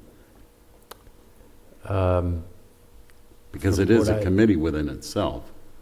I believe that's just a staff committee, if I understand correctly. They're making a recommendation. I don't know if that makes a difference. They're not taking action on a project at design review board. So maybe the design review, maybe this could be transferred to the design review board. I think we need to stick with the intent here. I think the intent is to help us streamline some of these things, right? But this is a lot of change for our staff, and we haven't had a big investment into economic development for a long time, right? So this is an area that I think we've been deficient in, and now we have a team of people who are trying to be more business friendly and help us. I think where this really lies in the expertise of our staff, between planners, we're going to look at this from a safety perspective and a design perspective, but the economic development people, what I really want is our staff to work together on these things. And that was, one of my wrap-up comments here, is that we really need to get our staff united as a team in generating businesses like Mark talked about, bringing new business into town and making it more friendly and making the branding more friendly for them in partnership with our planners and our inspectors, right, who have been, I think, trying to abide by a code that has been in desperate need of updating, right, and towing the line to make sure that we get the best product possible. So this is just to me, I would stick with the intent of our staff to get the best product for us as possible. And then if council has a problem with the decisions that staff is making, then we can go back and talk to our staff about it or consider an amendment to the ordinance moving forward. And I think the only reason I say that it shouldn't just lie with one person is because we could very well in the future get a director that isn't amenable to changing these things, and to then have an ordinance that says that he has the last say or she has the last say, I think would kill what we're trying to do, as opposed to if we have the Economic Development Committee and that director make that decision, then we know it's not just one person that's going to be weighing in on the decision. So the recommendation then, Karen, would be to have staff handle it? I think staff. A committee of staff members, somebody from economic development throughout, to see what reasonable. Okay. That's Thank good. you. I'm good with that. You guys good with that? Okay. Thank you. Okay, no other questions in that area. Go ahead, Chris, on the murals. All right, for murals. So we are exploring and establishing a mural program, as our code currently does not permit murals. This program would include guidelines, a permitting process, and funding sources such as an art in public places fee. Murals are intended to further enhance the aesthetics of the city by creating visually appealing appearances in the community. They also create a unique and attractive sense of place, which can attract more visitors to our community and further boost the economic growth of the city. There are also a means for the city to gain a stronger, more recognizable identity throughout the region. Overall, they're a benefit for our residents, for our local business owners, and for local artists who wish to become involved. I'm going to open this up for questions. I personally love the idea of murals.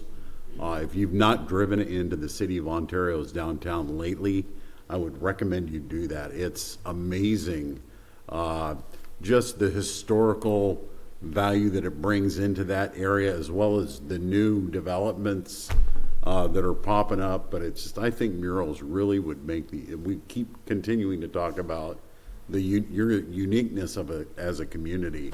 This really, really does it.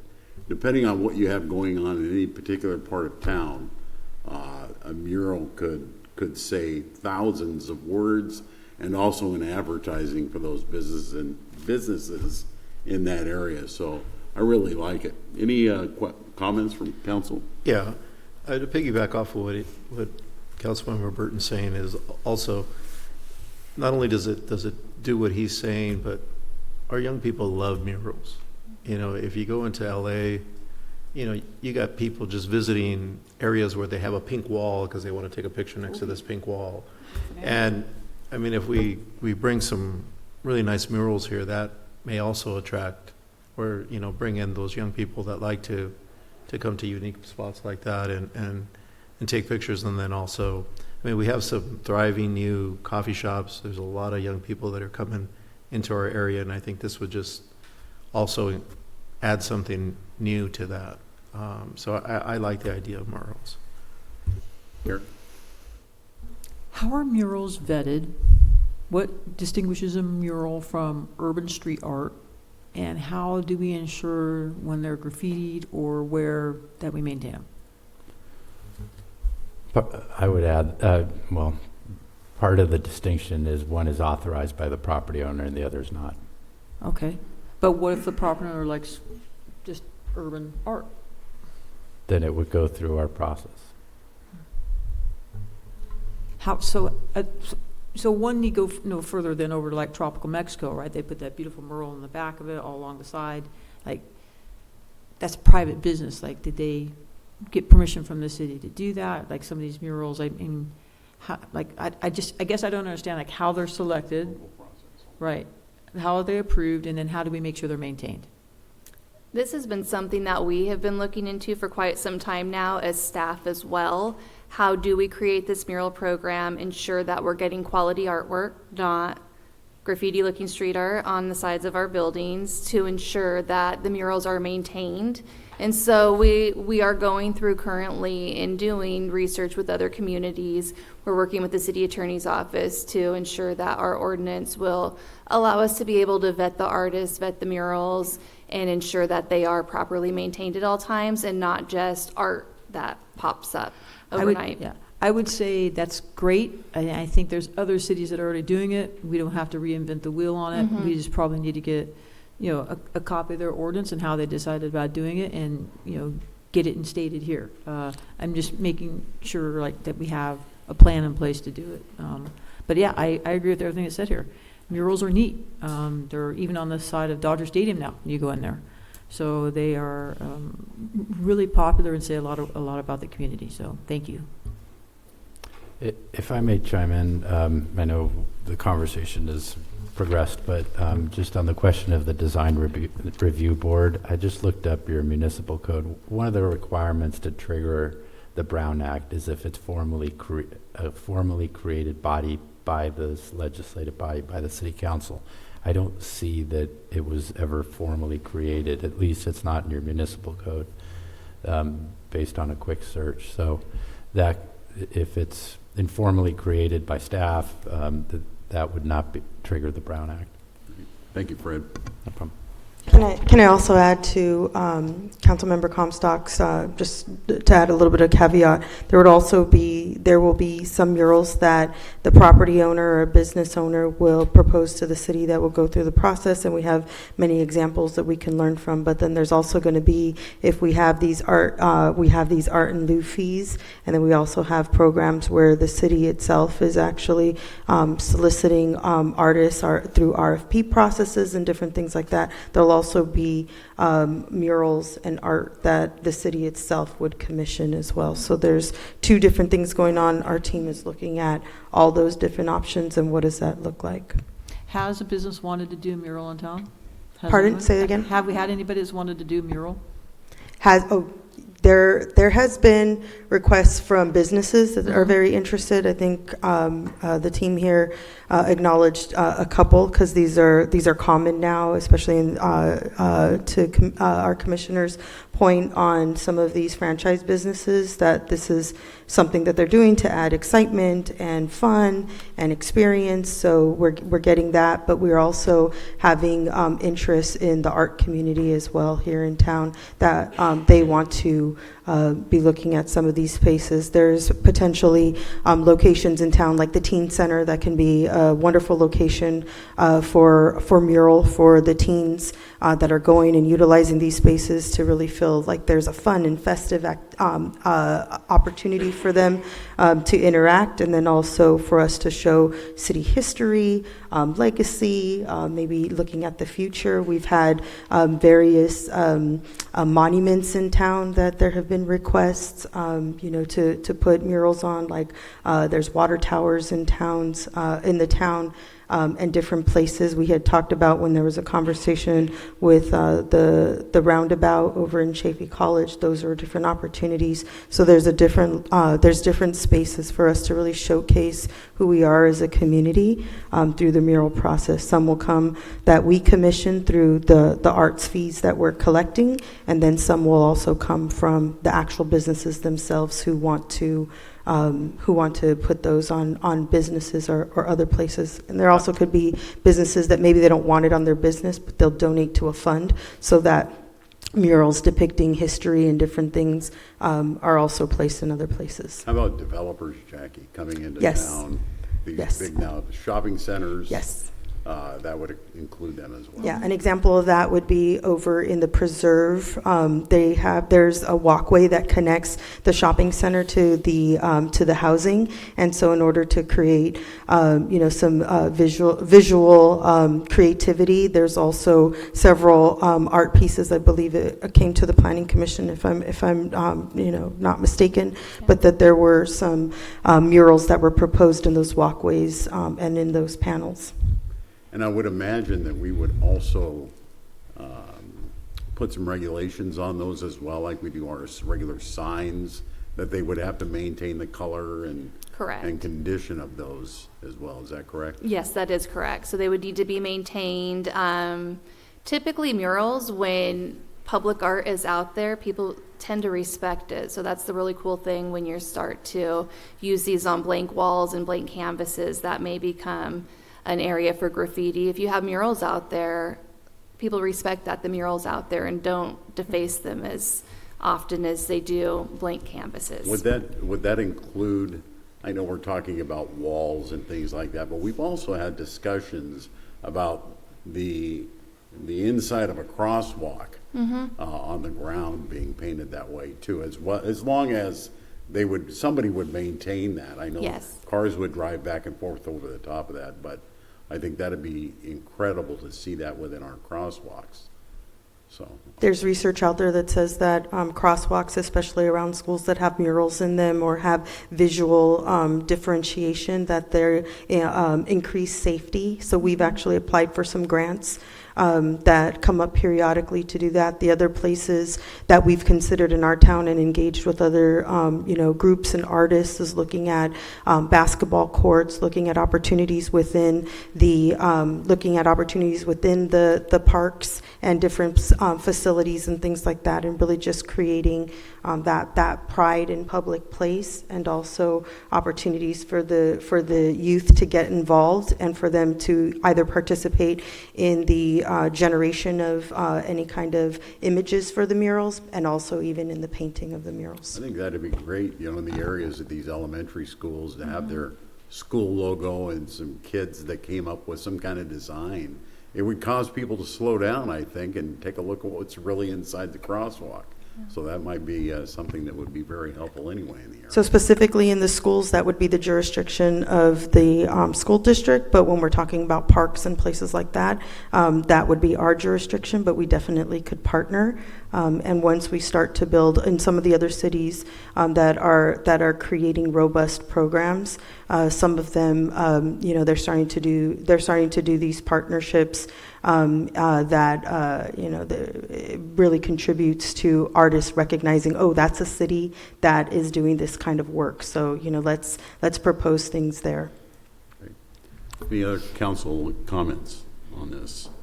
Commission comments? Kevin? I'll quickly say that some cities even have an arts commission, and I think that might be something we want to consider in the future, and allows them to provide ideas, not only through art throughout the city, but even through cultural events, etc.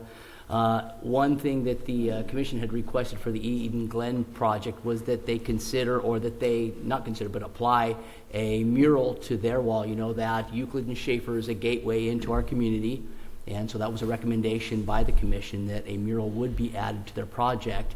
And then it was mentioned at that time that they would take care of that mural, but they needed to wait for us to add that to our code. So this is a step towards that. And of course, we know that murals are a fantastic way to retain a city's history through art. So I think it would be a great addition to our city, and especially for like an Eden Glen project that is just waiting for that city code to be approved or amended. So thank you. Yeah, the opportunities are endless when it comes to murals, I think, for our community. So, any other questions before we close this out? Jimmy. Thank you. Just like Kevin had said, basically it's a good way of basically telling a story of our heritage of our city and our future. Talk about 2045. So that's just one way of looking and depicting it. I know Kevin is a big proponent of these murals. I know Chris is a big proponent of the traffic control boxes, getting artwork out there. So I mean, we do have those seeds already planted in place. The only problem I have, not problem, it's an opportunity. I think the last thing we were talking about, the signs and the billboards and all that, I think that's more, we could create something for that, a board or a commission of some sort, whatever that might be. But who would oversee this, like oversight of the depictions of what would go on these murals? Who would be able to, kind of dictate, not dictate, but oversee that so it'd be tasteful?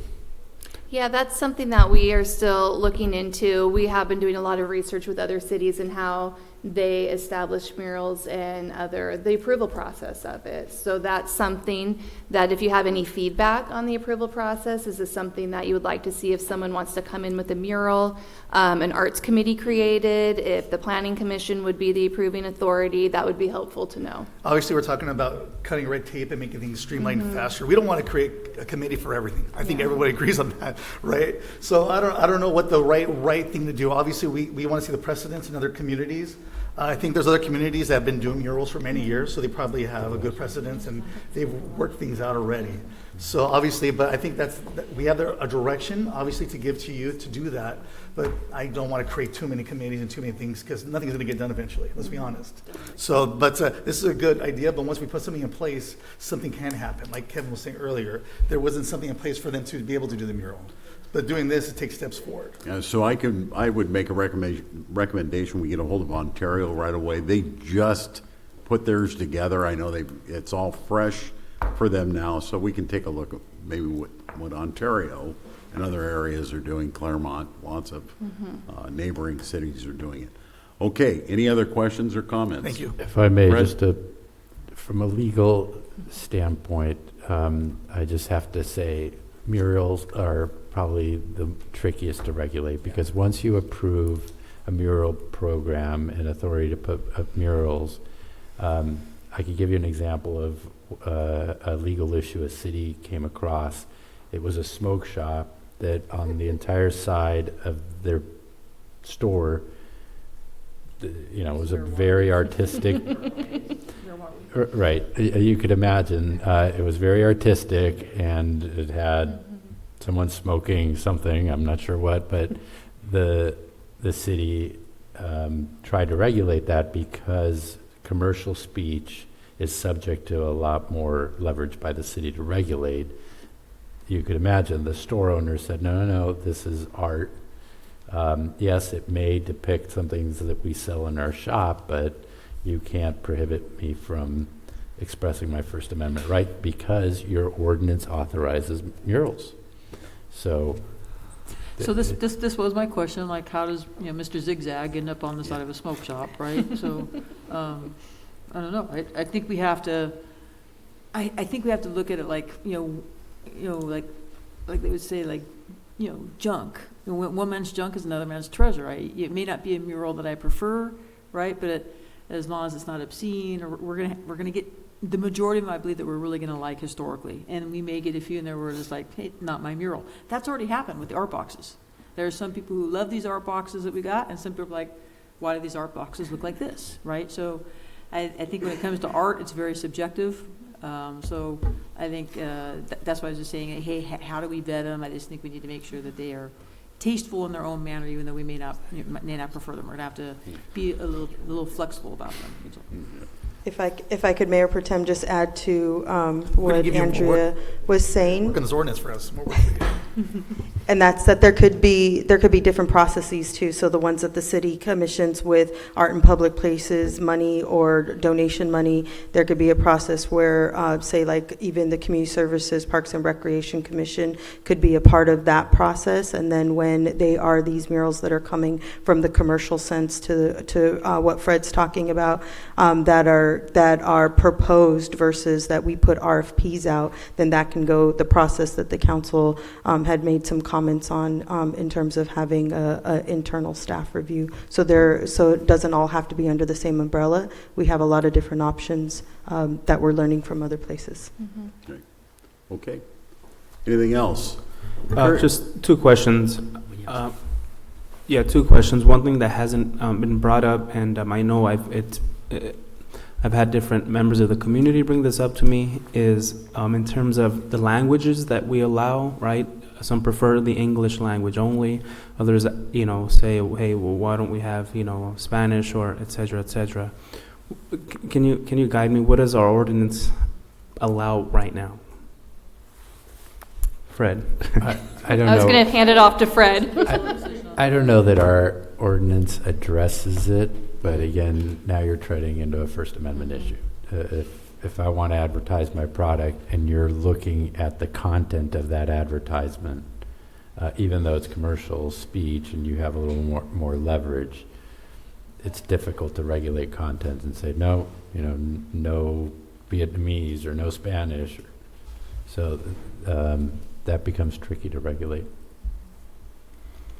And in terms of the open house signs, you mentioned here that mainly temporary sign regulations such as real estate signs were can you talk about that? Because I've had different members in the real estate industry who don't necessarily like our current ordinance, and it has been recommended that we adopt something like what Chino Hills has right now. Can you touch on that? Yes, and that's what we're looking at. Our current ordinance is very strict with the open house signs, and we recognize that. And with the Supreme Court case, temporary signs are a temporary sign, so we can't regulate one temporary sign this way and another this way. So when we do have the regulations coming across the board, they'll apply for all types of temporary signs. So it will open up what's allowed on real estate signs. I don't remember off the top of my head how many will be there. We will still have restrictions, as you can't put a sign in the public right of way.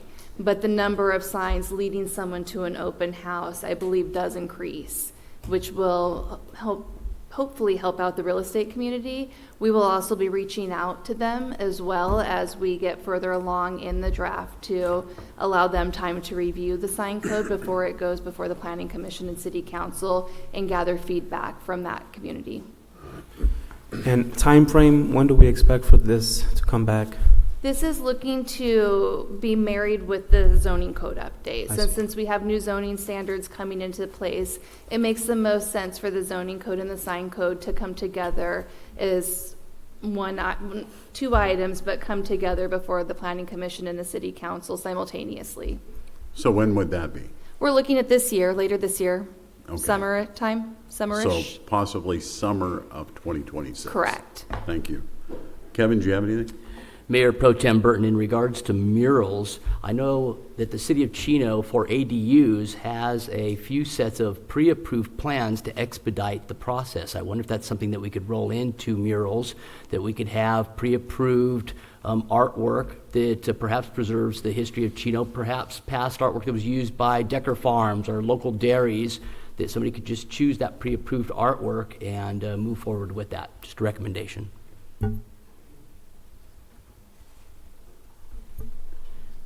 Any other questions or comments from council or planning commission?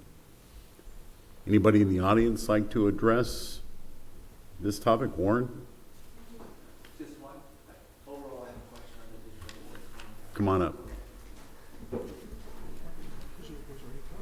Sorry to backtrack. I just wanted to get clarification on that because that's the one that's, in my mind, we need a little work on. So on the digital message board signs, we heard what you said in terms of the businesses. Look at regulating them, business not too many. We could look at the size and operation of that. On the billboard signs, the freeway signs, yes, we're looking at all freeway avenues we can. We'll see where we can put them, so we're going to have that element put in the code. The one question I have for you is just clarity on the streets. One of the things that staff has been thinking about is Central Avenue, so I appreciate that, that message board over Central Avenue. That's been key to me to try to get that changed. But are you okay with us exploring the idea as a group, the larger streets, maybe Central Avenue for other things? Because keep in mind, Central Avenue or the right-of-ways, we'll get income because it'll be in the right-of-way. It won't be a business operating, it'll be the city. And one of the other areas is now that we're taking over Euclid Avenue would be key to do one of those signs kind of like they do in Fontana on Foothill. It's a great way to advertise the city, great revenue. We could dial it in where it's not this big impact, but that would be a key location too. So I just want clarity from you guys to say if you're okay if we explore that.